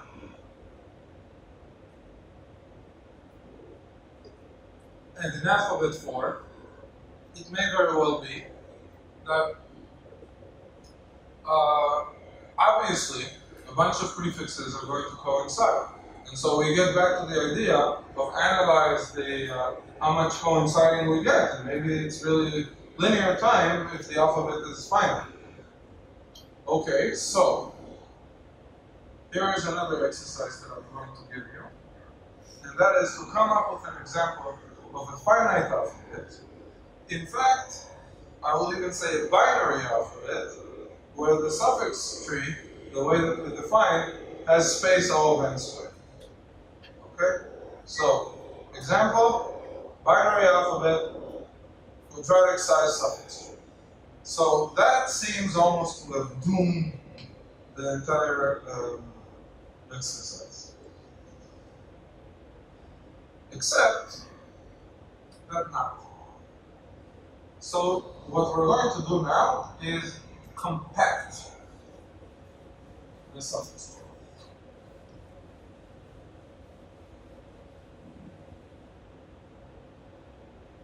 So let's look at the following theorem, which is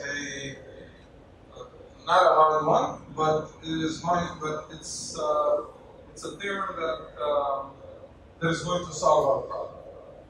So let's assume that T is a tree that has n leaves, but it also has the following property. Every node in that tree is either a leaf, or if it's not a leaf, it has two children. So let's say that T is actually a binary tree, for example. Now let's look at the theorem the way it is. So every node, if it's not a leaf, has at least two children. So you don't have the following thing happening. So you can't have this happening in the tree. This is wrong because this node only has one child. So, okay, so we have a tree and it has this kind of property. That it has n leaves. And n leaves is good because the suffix tree only has n leaves. So in that sense, we're okay. So it has n leaves, but it also has the property that every node is either a leaf or it has at least two children. Then the claim is that this tree has at most 2 times n nodes. So the number of internal nodes can't be too large. In other words, you cannot have anything quadratic in this tree. Well, if that's the case, then why was our suffix tree quadratic? But the reason our suffix tree was quadratic is the following. If you look at it, it has a lot of nodes that have a single child. And that's why it's quadratic.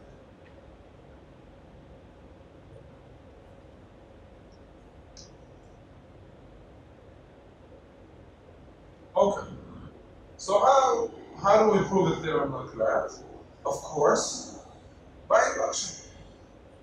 So the proof is by induction for binary trees. So start with a binary tree and prove it that if you have a binary tree and there are no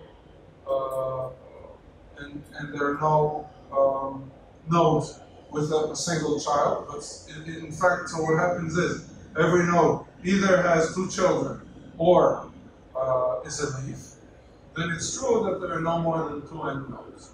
So it's clear that if you look at this binary tree, that's the case. And then what you have to show is what happens if you assume the inductive hypothesis.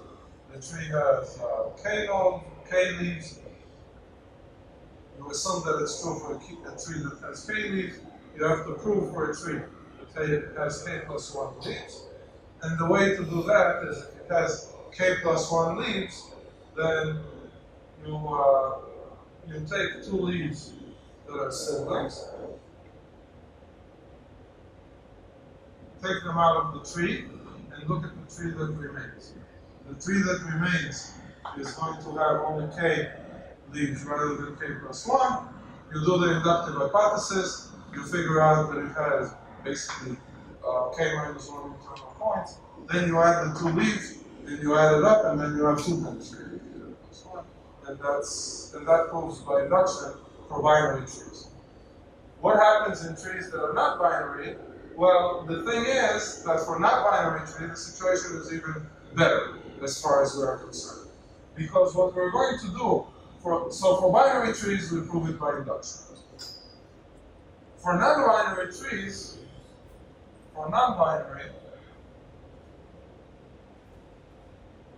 we show that every non-binary tree with this property, we can create from this an equivalent binary tree with the same number of leaves, but that has more internal nodes. So for every non-binary tree that has n leaves, create a binary tree with more internal nodes, but same amount of leaves.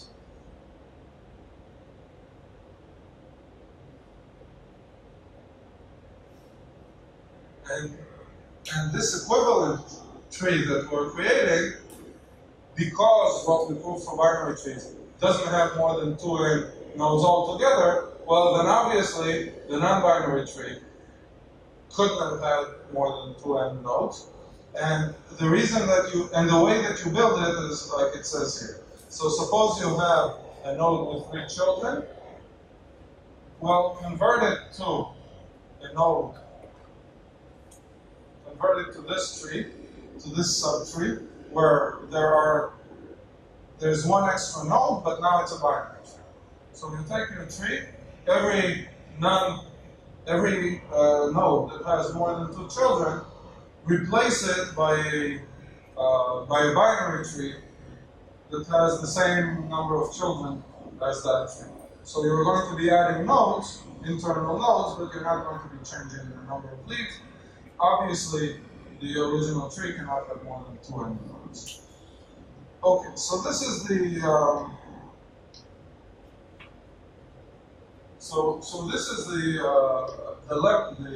theorem that we're going to be basing ourselves on. And what we're going to do is say the following. Let's now take our suffix tree, or the trie of suffixes that we had, and let's compress it. Exactly like you used to compress the old-time antennas. Remember that they used to have these antennas, and then you go smack, and everything compresses to nothing, to go into the car. So you don't remember that because you're all young. But when I was a kid, so the cars used to have these kinds of antennas that you don't want them sticking out when you watch the car. So you just smash it in, and it goes inside the car, and you don't see anything. So that's what we're going to do here. We're going to take every single antenna. So we're going to take every single antenna that we have in the tree, in the suffix tree, every antenna like this, and we're going to smash it. So we're not going to end up having this antenna, but all of these guys are going to be gone, and we're going to just make a single edge from here to here. All of these guys are gone. So at this point, we're going to have a tree with a linear number of nodes, not a quadratic number of nodes. So let's see how this is going to work.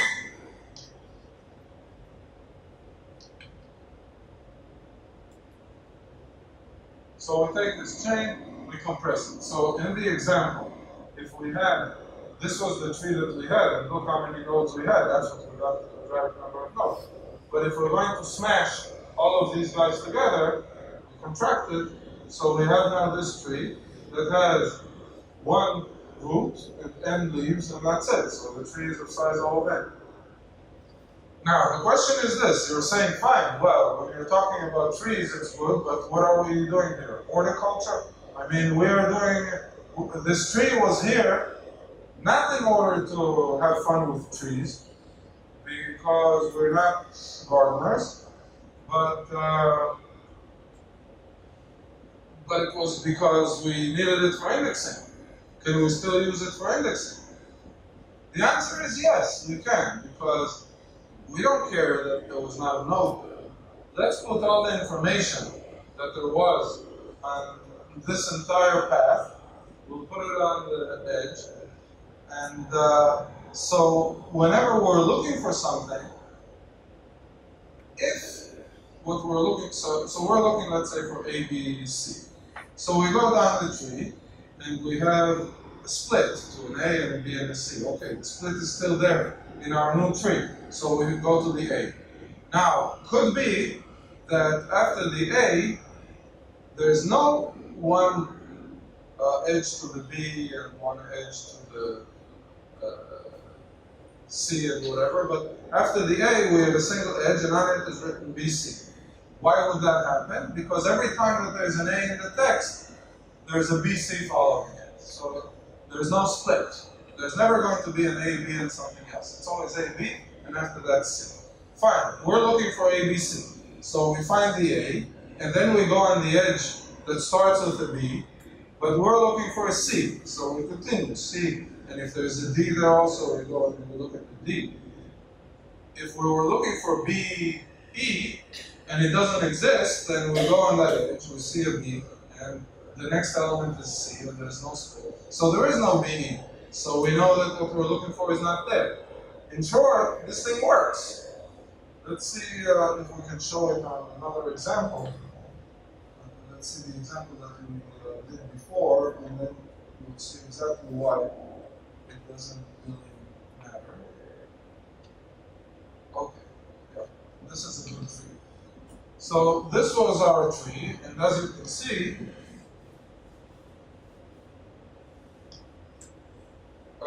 in this tree, we have many of these uncontracted edges. So let's do the try the way that we want to do. So we have a B, and here we write $BA on this edge, and here we have an A, and here we have a dollar, and here we write B.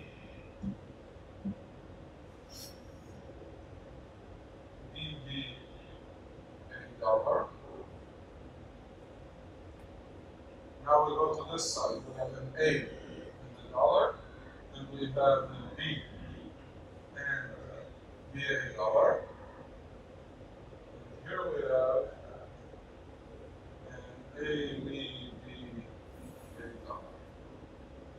Okay, so this tree has 1, 2, 3, 4, 5, 6, 7 leaves. And how many internal nodes does it have? 1, 2, 3, 4, 5 internal nodes. So this is good. It's not quadratic in size. This one had a lot of internal nodes, because look how much this one had. 1, 2, 3, 4, 5, 6, 7, 8, 9, 10, 11, 12, 13, 14, 15, 16.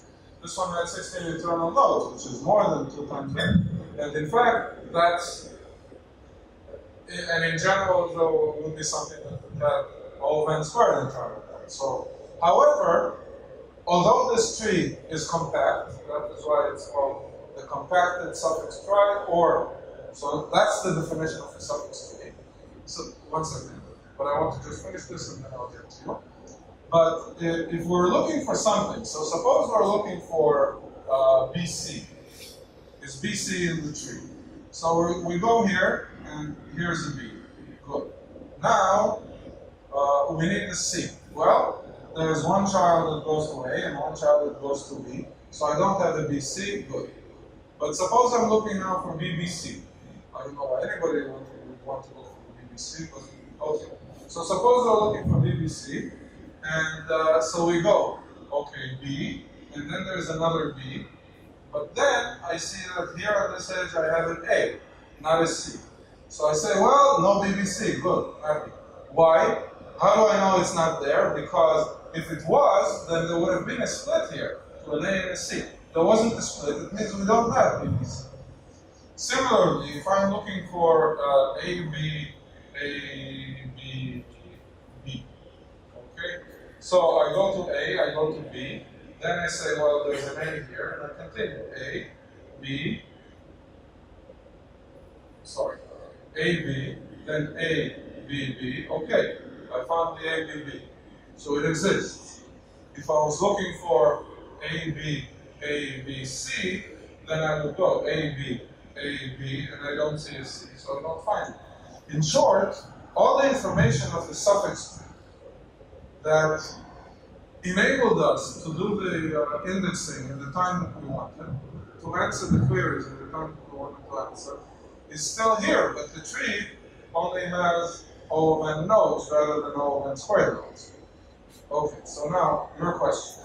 How exactly are we saving the space by encoding all the information on this? We are storing all the A, Okay, so this, what's your name again? Jim. Write it. Chimney. Okay. So Chimney says the following. He says, very funny. Okay, so you say, I'm saving space. I don't have a big tree. What are you trying to be, a comedian here? How are you saving the space? All the information is still written. And so if you write the information is there. So you didn't write it on a node, you wrote it on an edge. So what? The information is still there. So what are you trying to pull a fast one over us? You think just because it's already the 8th day and we're all tired so we're not thinking anymore? No. So what he said, in fact, that's such a coincidence because it's written here. Okay, so the strategy is a strategy and it works. And going backwards.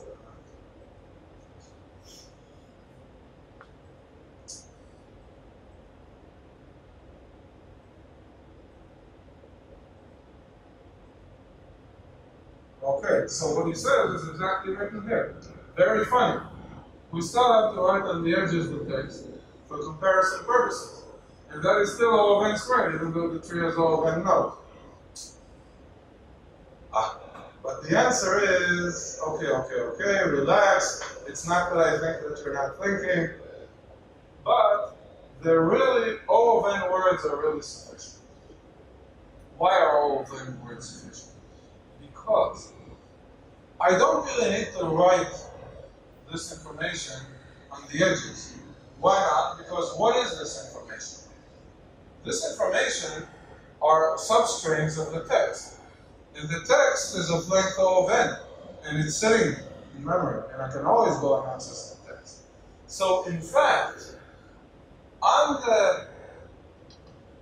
the leaves, or on the edges, I'm not going to write the information. I'm only going to write the symbol that they start with, which is O of 1, and then the rest. So in order to know which of the edges do I want to go to, but in the rest of it, I'm just going to send pointers to the text where this substring is at. So that's where the substring starts, and that's where it ends, or that's where the substring starts, and that's its length. So at that point, you go to the text, and you're comparing the text. Is A equal to A? Is B equal to B? Is C equal to C? And so it's not really written on the suffix tree. And the example here, that big suffix tree of the infinite alphabet that we had, you see that, so what's written is n plus 1, n plus 1, n plus 1, n minus 1, n plus 1, and so on. And in the first one, 1, n plus 1. That's what's written. So really, the number of information that is on the nodes, there are O of n nodes, and the number of information is constant at every node. So that's...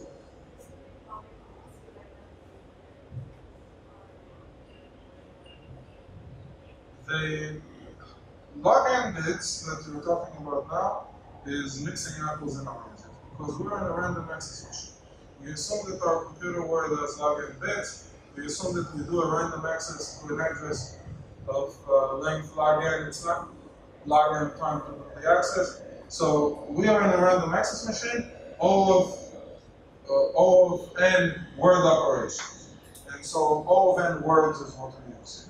Now, there are people who really care about the number of bits that you use. And so these people will actually then start squeezing, and stretching, and doing all kinds of stuff, and looking for rank and select and all kinds of operations, and build your tree in a funny way in order to save pointers and all of that. We're not getting into that. We're doing a random access. We have a machine. We have registers. The registers have log n bits, and we're counting our time in the number of word operations. Okay, so what we have here is the following. We have shown a suffix tree, the definition. The suffix tree size is O of n. The space that it occupies, with all the pointers and everything else, is O of n words, and it enables us to search for a pattern in time O of p plus TOCC. What we haven't shown is how long does it take us to build this suffix tree, because whereas we showed that we can actually write it in linear space, but the way that we build the trie is by putting in every suffix from beginning to end. So our time is still going to be quadratic time, at least, to build it. We can contract as we go along and build it all in a smart way, but we're still going to be spending quadratic time. So we need to show how we can build the suffix tree in linear time. So there exist many algorithms for constructing suffix tree, which is the compacting trie of the suffix tree for text n in time O of n. And what we're going to be seeing, but I think we're going to break here for the half-hour break. What we're going to be seeing is Wiener's algorithm, although maybe I will wait for tomorrow. Now we're going to show all kinds of other uses for the suffix tree. We'll be seeing Wiener's algorithm from 1973, and once we see that, the indexing problem as such is solved. Now, Wiener's algorithm is actually a very interesting algorithm also, because I've been doing pattern matching from basically 1986. Until then, I did logic, mathematical logic, logical programs, complexity theory. So then I moved to pattern matching algorithm. So already in 1986, when I moved to it, Wiener's algorithm for construction of suffix chain in linear time was a known, it was like a legend. Now, since then, except in those days, no one understood Wiener's algorithm. We're going to see it. Only Joel Cyphers understood it, and he had these notes that he wrote in the class that he taught of Wiener's algorithm. And then, clandestinely, people used to Xerox these notes because there was no internet. So Xerox, so everyone had these, this copy of recopied, and it's already gray. Joel Cypher's notes for Wiener's algorithm. But the thing is, since then, all the years up until now, we're talking about many years, and I've met all the famous people in computer science, in pattern matching, in the conferences and everything else. And I never saw Wiener, so I didn't even know if the guy existed. Now, last year in Venice, there was a big conference, a big pattern matching conference in honor of Alberto Apostolico, who was also one of the founders of the field, and he passed away 2 years ago. So it was a big conference in his honor. And all the computer scientists, all the pattern matchers practically came. It was a beautiful conference. And then as we are in one of the coffee breaks, a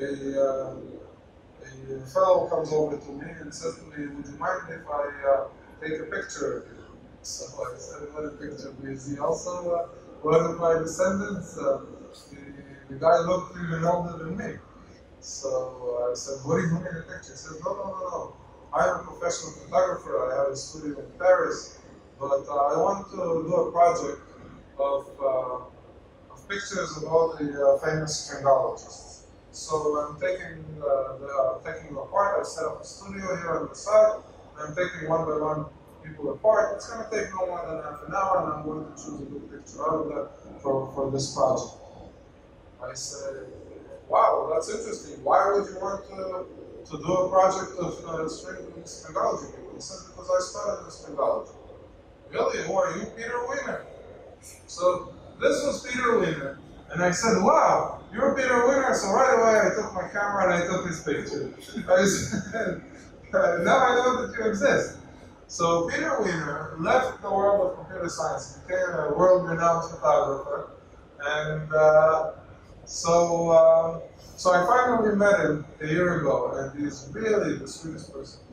So let's take a break now. After the break, I'm going, this is not my computer. I'm going to look at my computer and see if I can find that picture of Peter Wiener. And so you can see Moses, the king. So the guy who did the suffix scale that we're going to see. And we're going to talk after the break a little bit about uses. Tomorrow we're going to see Wiener's algorithm.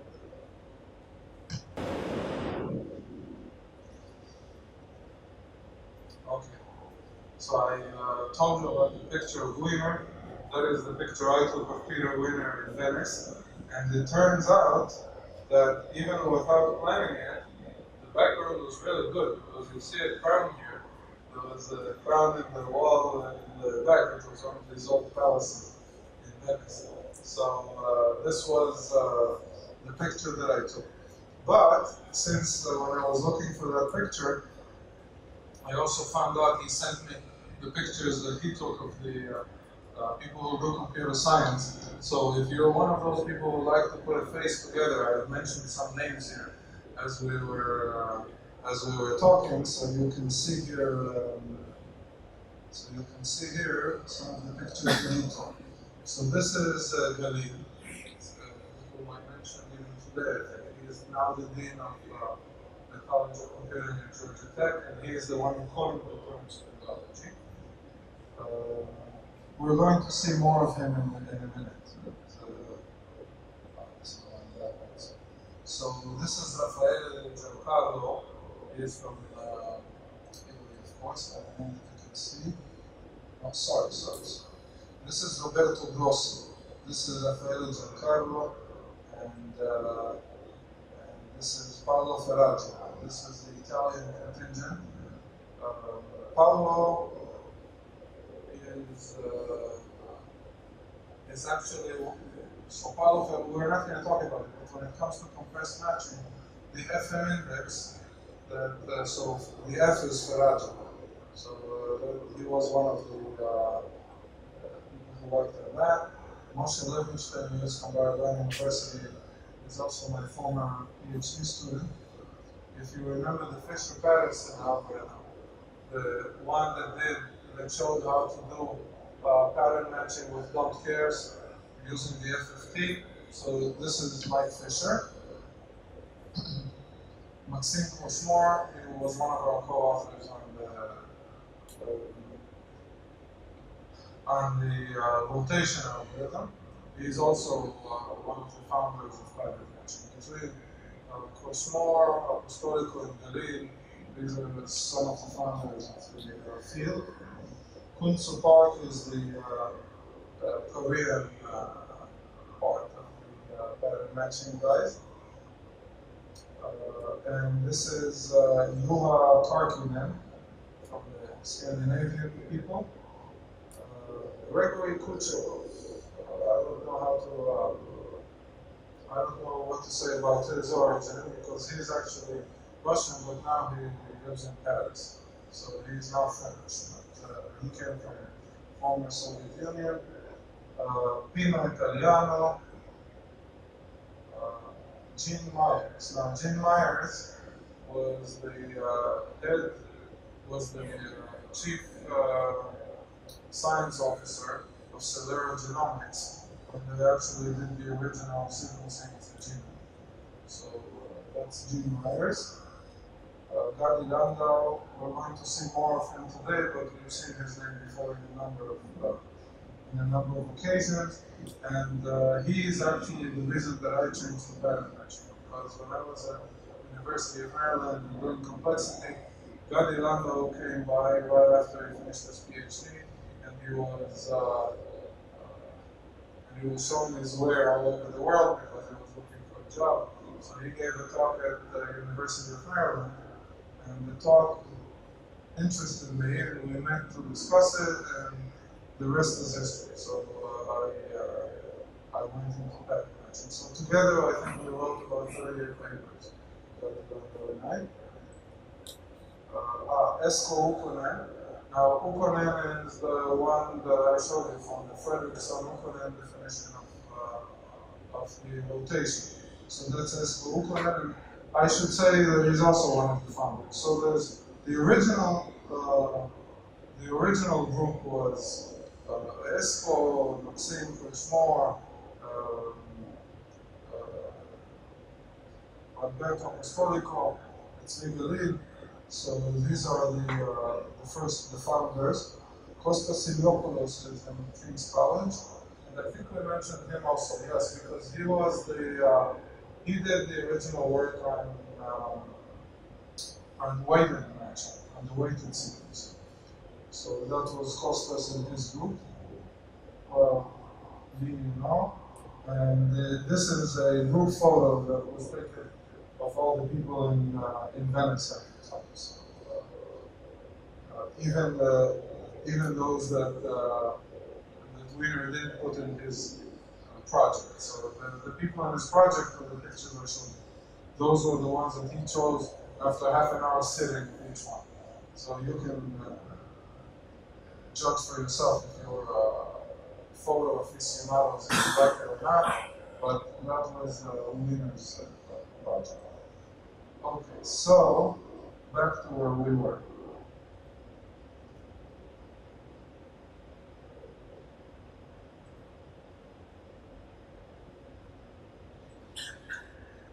All right. Now I'm going to, if I had enough time, I would have done the Wiener sophistry construction today. But I don't think that we can do it in an hour, and I don't want to feel rushed. I want to go at it, show you everything so that you understand it. Because the fact is that although, as I told you, in 1986 we didn't understand how he did it, but today we do. So you'll be able to understand the intuition, and you'll be able to see that it's not really that complex as we all thought, as a lot of these old algorithms turned out to be. Once you understand them, so I want to do it justice, I don't want to rush to it.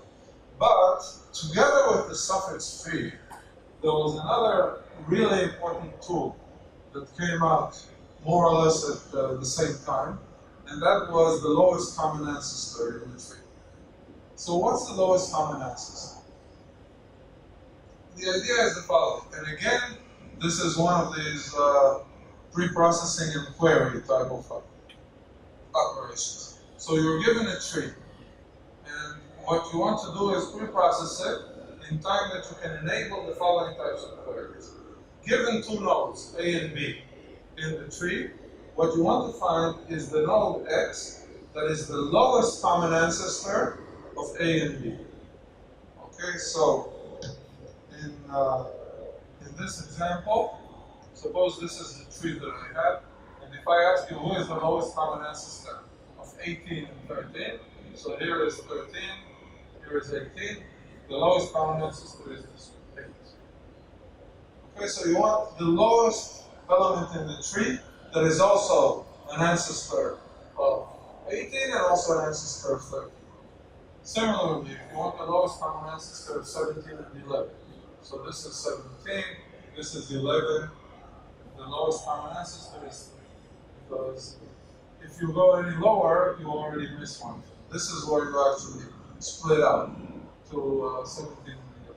The lowest common ancestor of 9 and 10, 9 and 10 is 4. The lowest common ancestor of 6 and 7, 6 here, 7 is 1. Okay, so that's the idea of lowest common ancestor. Now, if you were to do it from in a naive kind of way, I'm giving you a tree, and I'd say give me the lowest common ancestor of any two nodes, then obviously you can do all kinds of tree searches and go up, and in time big O, the size of the tree, you can always figure this thing. Okay, the thing is that you want to do this, you want to process the tree in advance so that you can answer these questions fast. So in time O of n, where n is the size of the tree, you can always do it with no preprocessing. Clearly, if you pre-process O of n squared, quadratic preprocessing is going to allow you to build a table of all the nodes and what is their lowest common ancestor. So in time O of 1, you can answer this. But then your preprocessing was quadratic. You really don't want to do that. It's quadratic time in space. Quadratic time you can live with. And then Neil was telling me that they can even live with polynomial time in all kinds of areas. But quadratic space is already an issue, especially when we're talking, okay, big data. So quadratic space, you don't trifle with it. And so Arel and Tarjan in 1983, and I even remember that was the first stock conference that I attended.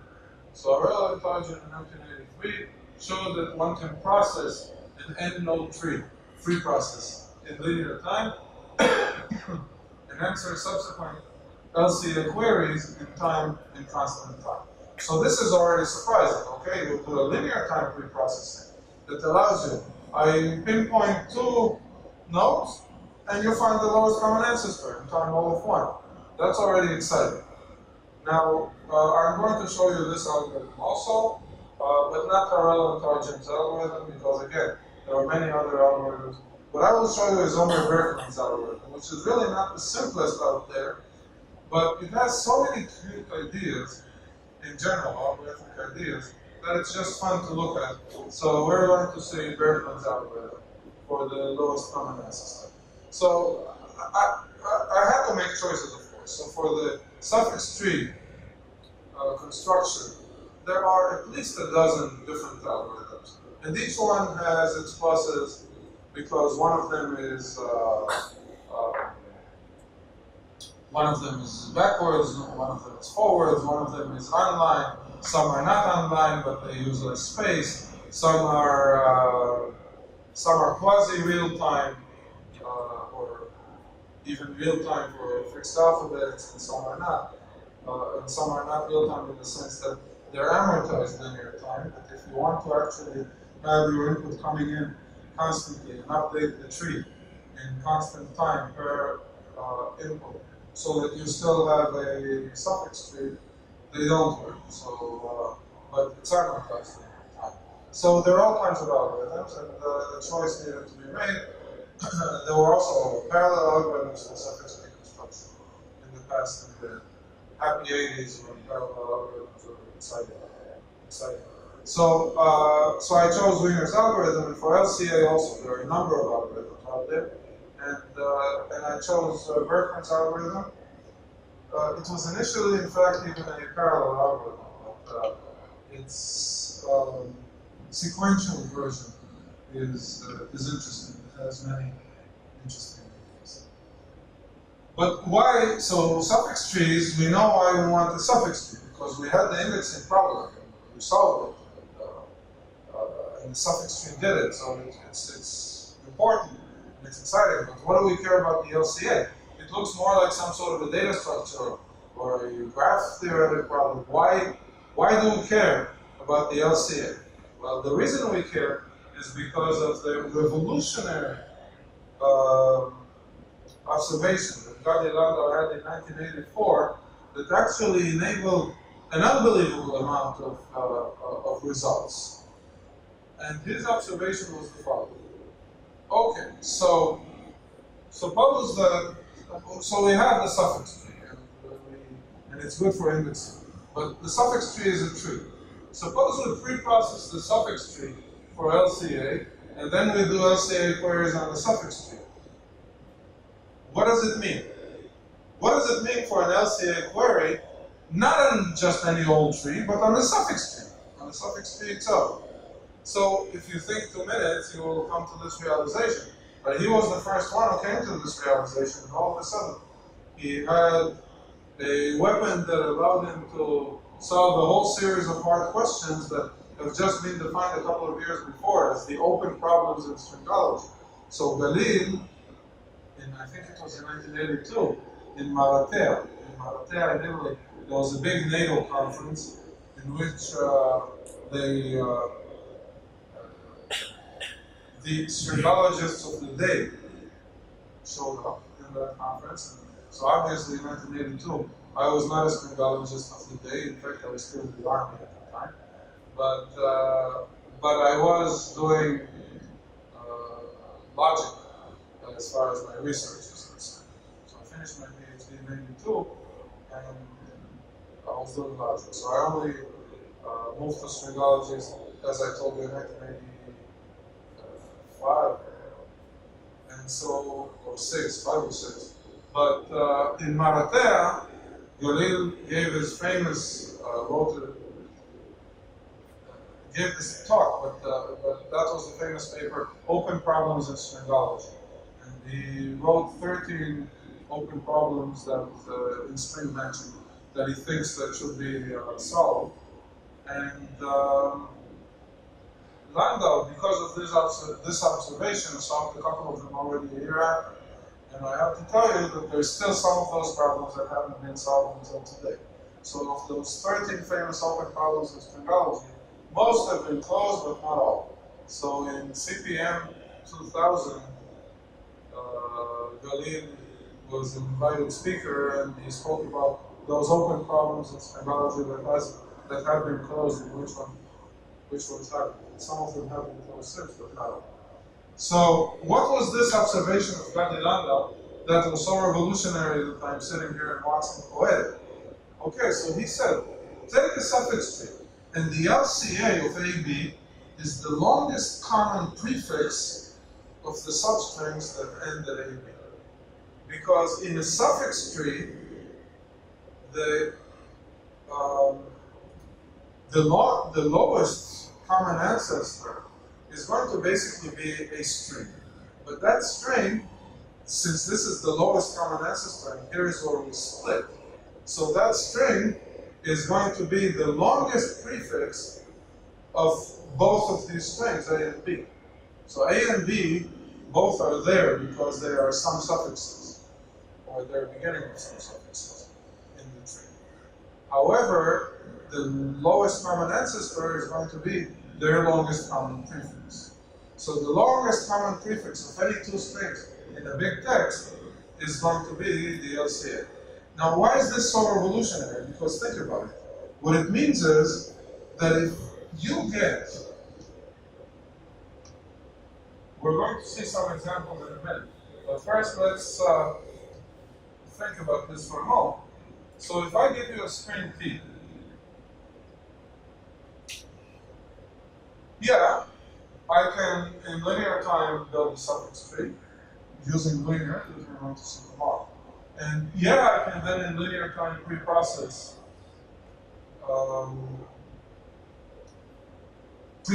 the suffix tree for LCA queries, for lowest common ancestor. But once I have that, look at what I have. So all I did was linear time. So I read the text. You can think of linear time as that. I read the text. But now you come and you say to me, okay, this location in the text and this location in the text, I and J, what is their longest common prefix? In other words, if I start here and I go to the right, and I start here and I go to the right, how far can I go until there's a mismatch?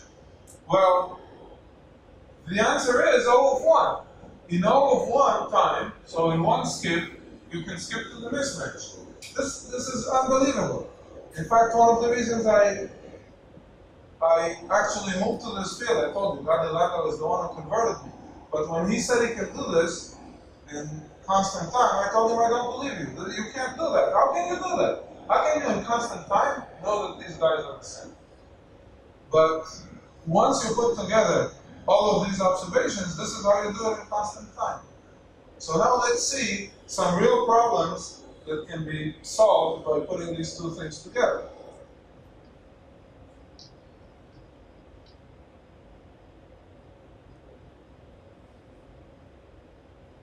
So here is a suffix tree of AB, dollar. And so that's the suffix tree. And when we say, look for the lowest common ancestor of 1 and 3. So,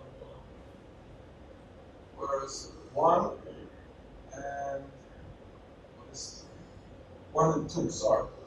Of 1 and 2. So the lowest common ancestor of 1 and 2 is 3. Okay, this is the lowest common ancestor. But what does 1 mean? 1 was ABA, dollar. 2 is ABBA. So ABA, dollar, ABBA. So what is the longest common substring here? ABA, dollar, and ABBA, dollar. So the AB is really the longest common prefix of the two. But 3 is really AB. So that is the longest common prefix. So you don't need to start going through like I did and saying, well, how far can I go? But you just go to 3 and you know that AB is what you're looking for. So that's the lowest common prefix. Now, when we're looking for LCA of 6 and 9, so 6 is here, 9 is here. So 6 is BA, dollar. BA, dollar is 6. 9 is BBA dollar.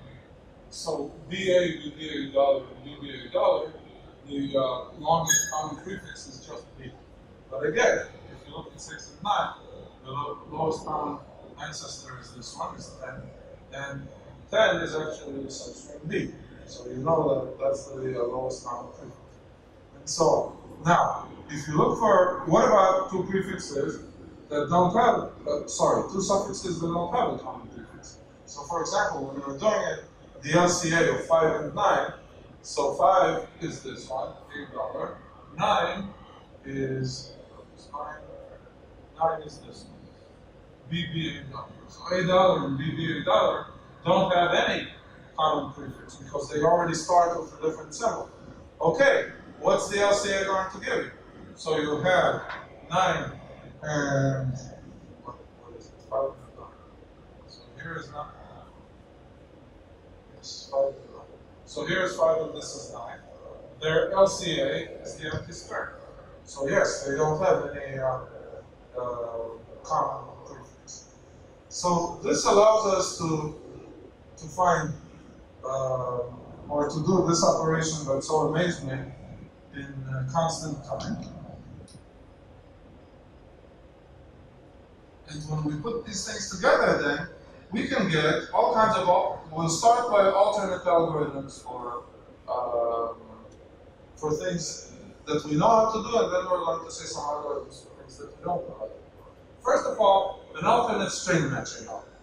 So we said that we can do regular string matching in linear time by a number of ways, by duals, by KMP. Well, we can also do it by suffix trees and LCAs. How? Let's say that we have a text in the pattern. That's our input. And the output that we want is all the locations are in the text where there's an occurrence of the pattern that starts there. So that's what KMP wanted. That's what the witness table algorithm wanted. So here's our a new algorithm. First of all, we're going to in the pre-processing, we're going to construct a string T $1 P $2 or $1 $2 around the alphabet. So we construct one long string of the text, some symbol, then the pattern, some other symbol. Then let's construct the suffix tree for that. Okay, linear. Then we're going to pre-process this suffix tree for lowest common ancestor. So far, so good. Excellent. Then the next thing we're going to do, let's move this up a bit so that it's easy to read. So the next thing we're going to do, and all this is still in the pre-processing, we want to linear time pre-processing.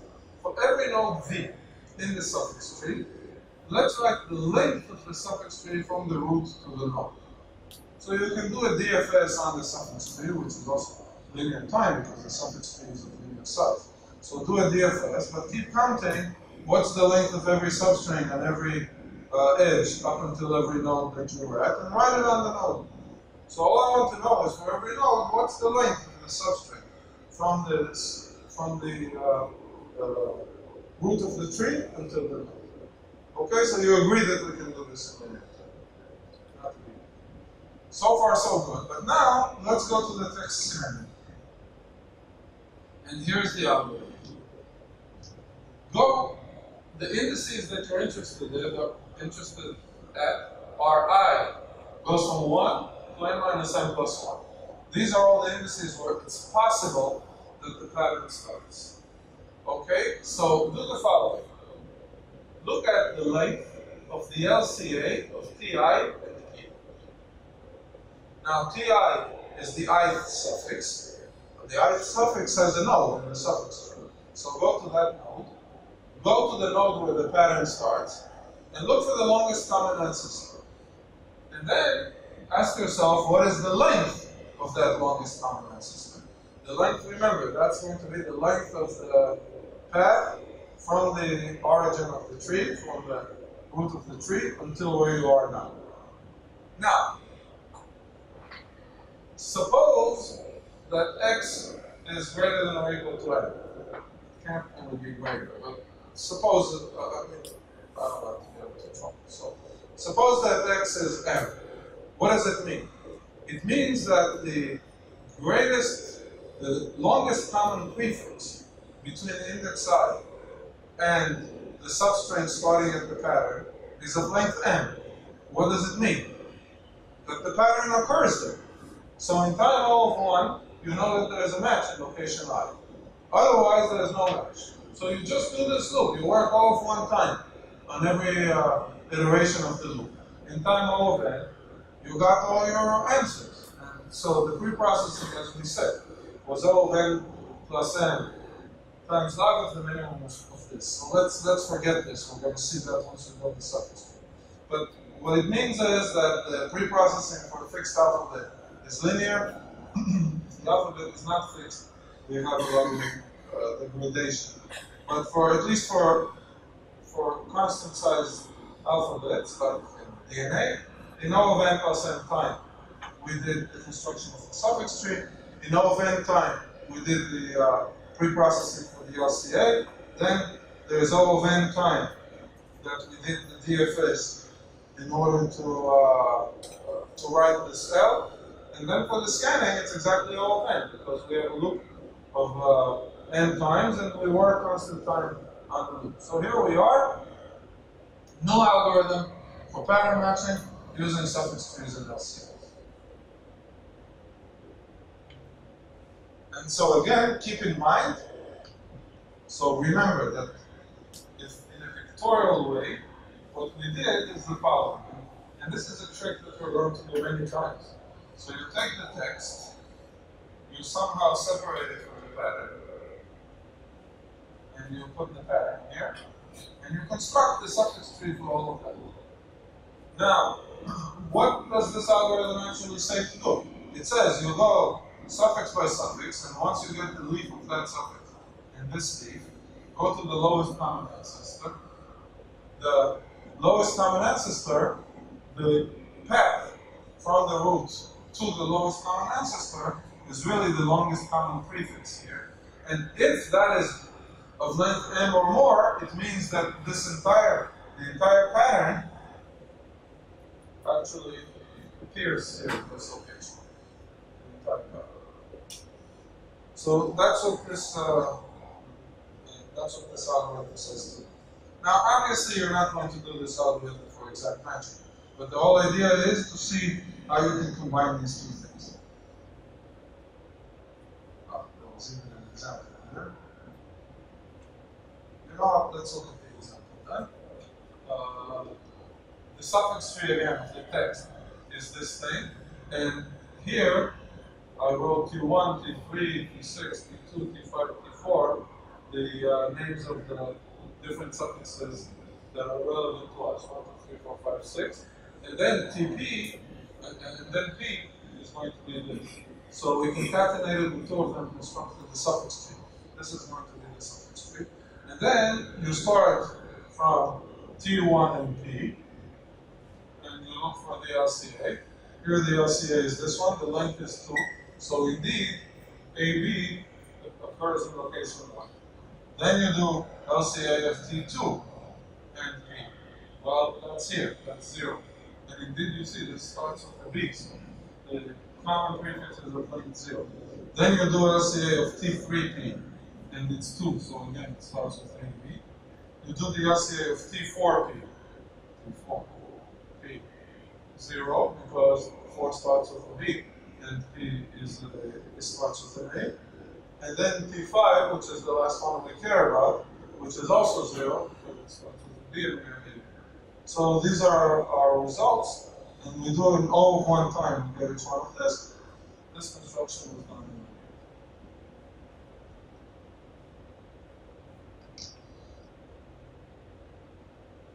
Now, let's look at another algorithm that we know how to do, and using suffix trees and LCAs. So here we're talking now about the two-dimensional algorithm.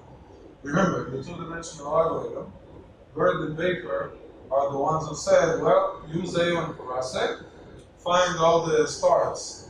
We're talking about fixed alphabets. In general alphabets, since the construction of suffix tree also adds a lot, then you're going to still have an alphabet-dependent algorithm using suffix trees as well, which is why you needed the dueling algorithm. But if you have a fixed alphabet, what Bird and Baker said, and so in fact they could have given an easier algorithm than they did. But what they said was, use A1 Karasek, find in every place where any of the rows starts, and then do K and P, and look for all the rows going down street. Okay, but we can do something else. Instead of doing what they did, we can do going down on a column. We can do the K and P algorithm. But we have the following change, where every time that K and P compares this with PK, the comparison is going to be instead of the entire substring from this location on and the entire row of PK. Okay, so if you forget about everything and you run K and P going down the column, and you're going to say, is this equal to P1, is this equal to 2, is this equal to P3? And then if it's not, you go backwards, you run K and P. You know that this running time is going to be linear. Okay, now we're also going to run K and P. Except when we're saying, is this equal to P1, we're going to say, is this entire, is the substring starting here equal to the first row of the pattern? We do that as a question. And then if it is, we go on and on and on, and then we go back at the fail lengths. Every time that we say, is this equal, we're not asking if an element is equal, but rather we're asking, is the entire substring starting here equal to the entire substring starting at the pattern? Now, you're going to say, well, but in K and P, in O of one time, I need to know the answer to this question. But now we also know how to do in O of one time the answer to these questions. Because K and P, if it takes us O of Fm times to do the comparison, then the entire algorithm, the entire time for K and P to run this algorithm is going to be n squared times Fm. Okay, so the only question is, how long does it take us to compare these strings? But that's the point. That's the magic. That's the thing that I didn't believe. We know how to compare whole substrings in time O of 1 by following a linear time preprocessing. So let's see how the algorithm is going to do it. So we're going to use again the suffix trees and LCAs. And we're going to make these comparisons in time O of 1 in the following way. P1, P2 up to Pm are going to be the rows of P. T1, T2, Tn are going to be the rows of T. And you have a bunch of dollars there. Again, I'm making them all different. You can actually make it all work even with the same dollar sign to avoid confusion and to avoid this greater than or equal to n and that sort of thing. Let's say that all the dollars are different. So what's our pre-processing? We're going to concatenate all the rows, and we're going to follow it by the first pattern row, second pattern row, third pattern row, etc. So we have all the text rows concatenated, followed by the concatenation of all the patterns, and we're going to construct the suffix tree. Then we're going to pre-process for LCA. And we're going to do the same thing as we did before. We're going to write the length of the substring from the root to the node for every node. So if I'm going to draw this the same way that I drew it here, the text now is two-dimensional. So we have all the rows of the text, row 1, row 2, row 3. So these are all the rows of the text. Followed by all the rows of the pattern. Pattern 1, pattern 2, up to pattern N. So we have all of that, and we construct the huge suffix tree of all of these things. But it's okay. The suffix tree is going to be constructed in time linear and all of these things. We didn't write anything. So it's all n squared plus n squared, which is linear. Okay?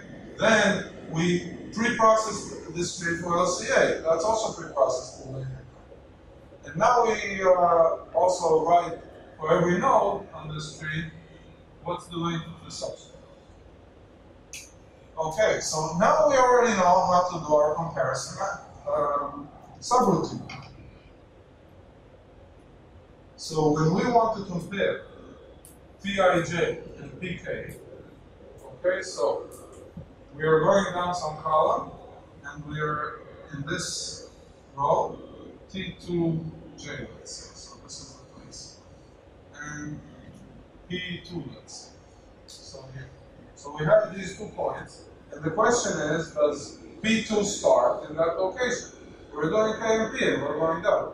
And is it equal to? Does it start or not? So we do an LCA, and we check what's the length that is written here. If the length is m, then P2 starts there. So it's equal. Okay, so if L of LCA, Tij, Pk is greater than or equal to m, we return it. Otherwise, we return not equal. And we just do a regular K and P. So this is amazing, because this is even easier than bird and bacon. You're saying, okay, here are my black boxes, suffix tree and LCA. It's a regular K, but here what the suffix G is enunciated replaced is really the angle of Brassica. And they can replace it. So here was one of the open problems that was posed by Levy. So this Martel is in 85. So one of those open problems is phrenology. One of the problems that was posed in 85 and in 86 was already closed by Lambda was the following. So Galil said this. Alright. So when I say here I have a text and here I have a pattern, and I want you to find all the locations of the pattern in the text, but there's the Hamming distance involved. In other words, I don't want the exact locations, I want the approximate locations. Now, this is actually very useful because, for example, in Google also now, if you're looking for something and you misspelled it, Google actually will say, did you mean, and give you something that makes more sense. So that's the idea here. So we know that in time O of n log n, or n times square root of n log n for infinite alphabet. But let's look for a fixed alphabet. So we know that in a fixed alphabet, in time O of n log n, I can find for every location what's the Hamming distance of that location using the f of t. But the thing is, log m may still be very large. If m is very long, log n may still be large. And maybe what I'm interested in is finding something that is very, I don't really care what's the Hamming distance of every location to what I'm looking for. What I'm looking for are the things that are close to what I'm looking for. So maybe I'm only allowing 2 errors, not log n errors. I'm only allowing 2 errors. So what Galil says is that it makes sense to ask the following. Your input is T and P, but also K. K is the number of errors that I'm allowing. Anything with less than or equal to K errors, I'm willing to tolerate. Anything that has more than K errors, forget it. I don't want to see it. Can I output all the locations of I and T, what P appears with the most K mismatches, in time O of n times K, not n log n, but n times K?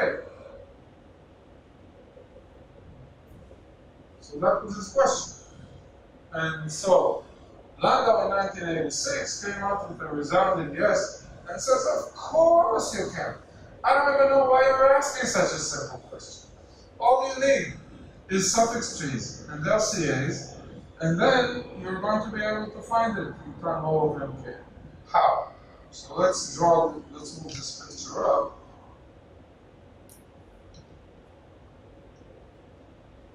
And let's see what really is happening. So fix the location I in the text. So we're looking at Ti, and ask yourself the following: does the pattern appear here with no more than K errors? And I'm allowed to work O of K time on location I. Then I'm going to location I plus 1 and do the same question. Okay, so what he says is, and he called this the kangaroo method. Well, actually, I don't think he called it the kangaroo method. Eventually, it's got to be called the kangaroo method. And I remember that I gave a talk once in Georgia Tech, and Zig Zogstein was sitting in the crowd. He was then the program director of theoretical computer science in the MSA. And I said, okay, so we're now going to use the kangaroo method. And he jumps up and says, you keep giving me trouble. You don't understand. Why are you giving me trouble all the time? I said, Zeke, how am I giving you trouble? He said, because of these funny names that you give.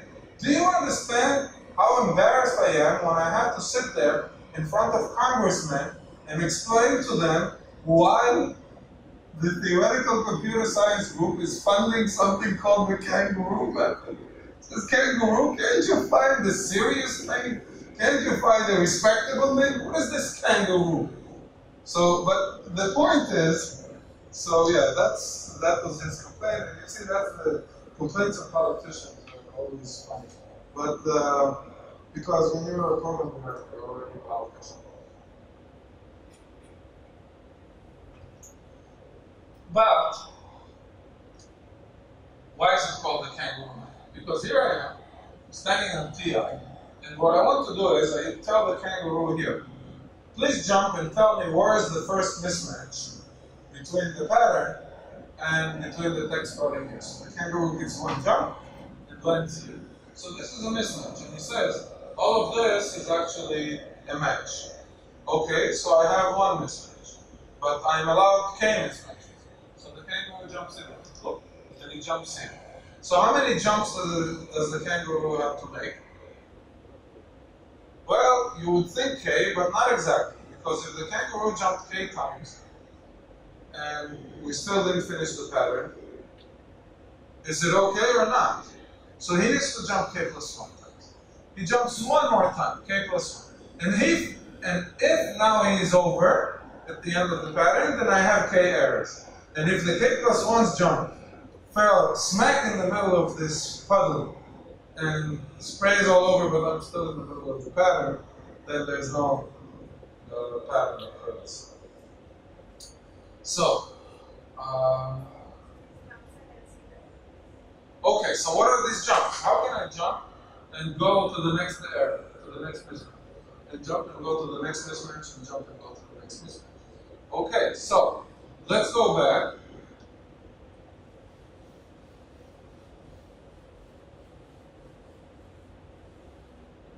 So let's go back to our text, T, and dollar, and pattern P, big suffix 3, and LCA processing, and the L processing. So we know for every node what's the length of the. Okay. So we are now in location I, in Ti. And the question is, what is the first mismatch between the pattern and the text stored in location I? Do an LCA. And ask what is the length. What is the length? What's the length in the set? The length is going to give you the longest common prefix between I and P. So this is okay, that's the longest common prefix. This is already not the same. That is your mismatch. So that's mismatch number 1. So if the length of the longest common prefix was L1, then you end up here in Ti plus L1, that's a mismatch. What does that mean? It means, okay, let's now go to Ti plus L1 plus 2. So now we're here. And let's go to P plus L1 plus 2. Minus 1 plus 1. So P plus L1 plus 1. And do another jump. What's another jump? Now we're here, and we're here. And the question is, what is the longest common prefix between these two locations? So again, we do an LCA, O of one type, look at the L, and that tells you, this would be L2, and that tells you exactly where is the next. Where's the next mismatch? So that's the second jump, okay? So it's clear that this is how you keep jumping, because you know exactly what's your next one. So your next one is going to be T1 plus L1 plus L2 plus 1, and you look at the length of the next one, and you do the next jump, and the next jump, and the next jump. And if the K plus first jump is in the middle of P2, then you're very safe. And if it's because you don't have, you have more than K mismatches. And if you already, by the K plus first jump, or any jump before, if you actually cleared the pattern, then you say, I have less than the K mismatches, and you even can say how many mismatches you have. So this was a solution to what was then an open problem. It was not clear to Galil that that's an easy open problem, that's a hard open problem, okay? He gave the problems that he thought were open. All of them seem to be hard problems. The point is that even today, all these years later, more than 30 years later, even today, not all of them were solved. This one was solved the next year by this observation. What did he do? It was not a new algorithm or anything. It was an observation that said, take this suffix tree that Wiener told us how to build in linear time. Take this algorithm that Arel and Torgen showed us how to do, that we can get an LCA in linear time. Put them together, and all of a sudden you can solve a very hard problem. And that's, and it was a stock paper too. I mean, they did say this is too simple. Because again, sometimes it isn't that that your algorithm is very, very, very complex. I think, for example, that this algorithm is a lot more revolutionary than the geometry algorithm that I showed you before. The geometry algorithm is a lot harder from the point of view that it needed all kinds of fields in it, and formulas, and algebra, and trigonometry, and a bunch of stuff. But it wasn't fundamental. It solved the problem, and it solved it in a very complex way. Here, the solution is simple, but it is fundamental because it allowed so many solutions easily. So, okay, so that was this problem. But in fact, Galil's question was more than that. Galil's question was not just the Hamming distance. He didn't just want mismatches. He said more than that. So he said, let's assume that my input is T, P, and K, and I want all the locations I in T where P appears with at most K edit operations, or what is called Levenshtein distance K or edit distance K, as opposed to Hamming distance K. Now, what is edit distance K?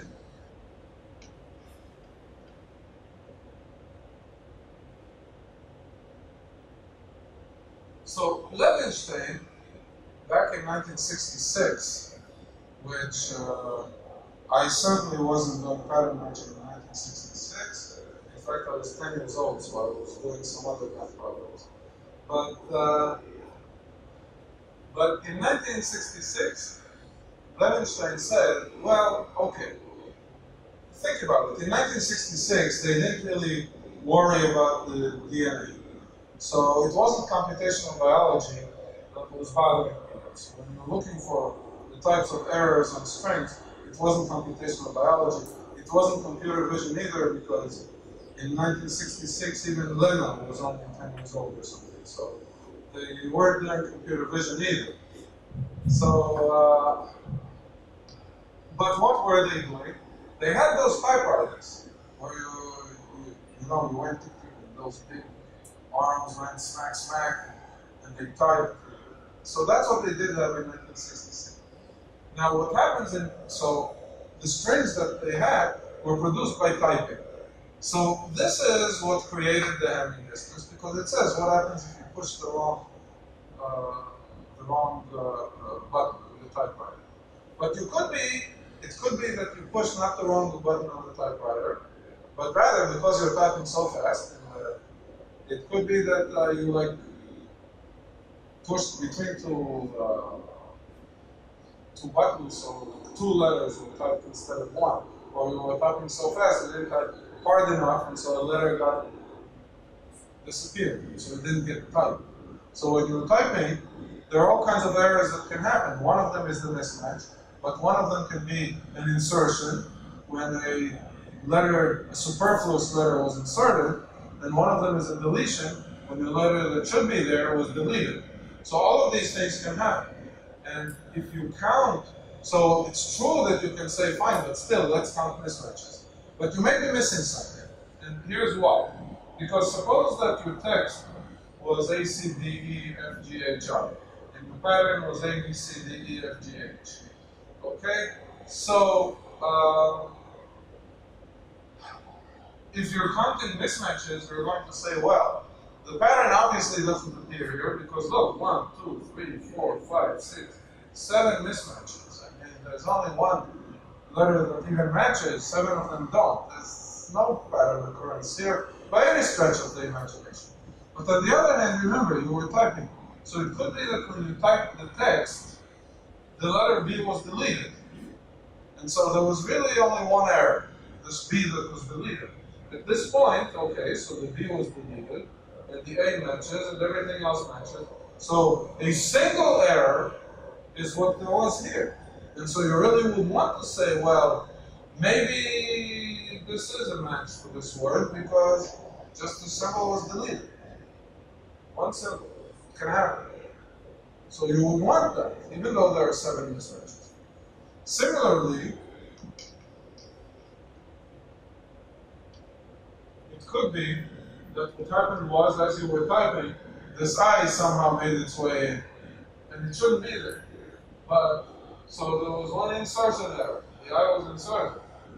And so again, there are not 7 mismatches. There's only one insertion. And so, the definition of the pattern matching with errors problem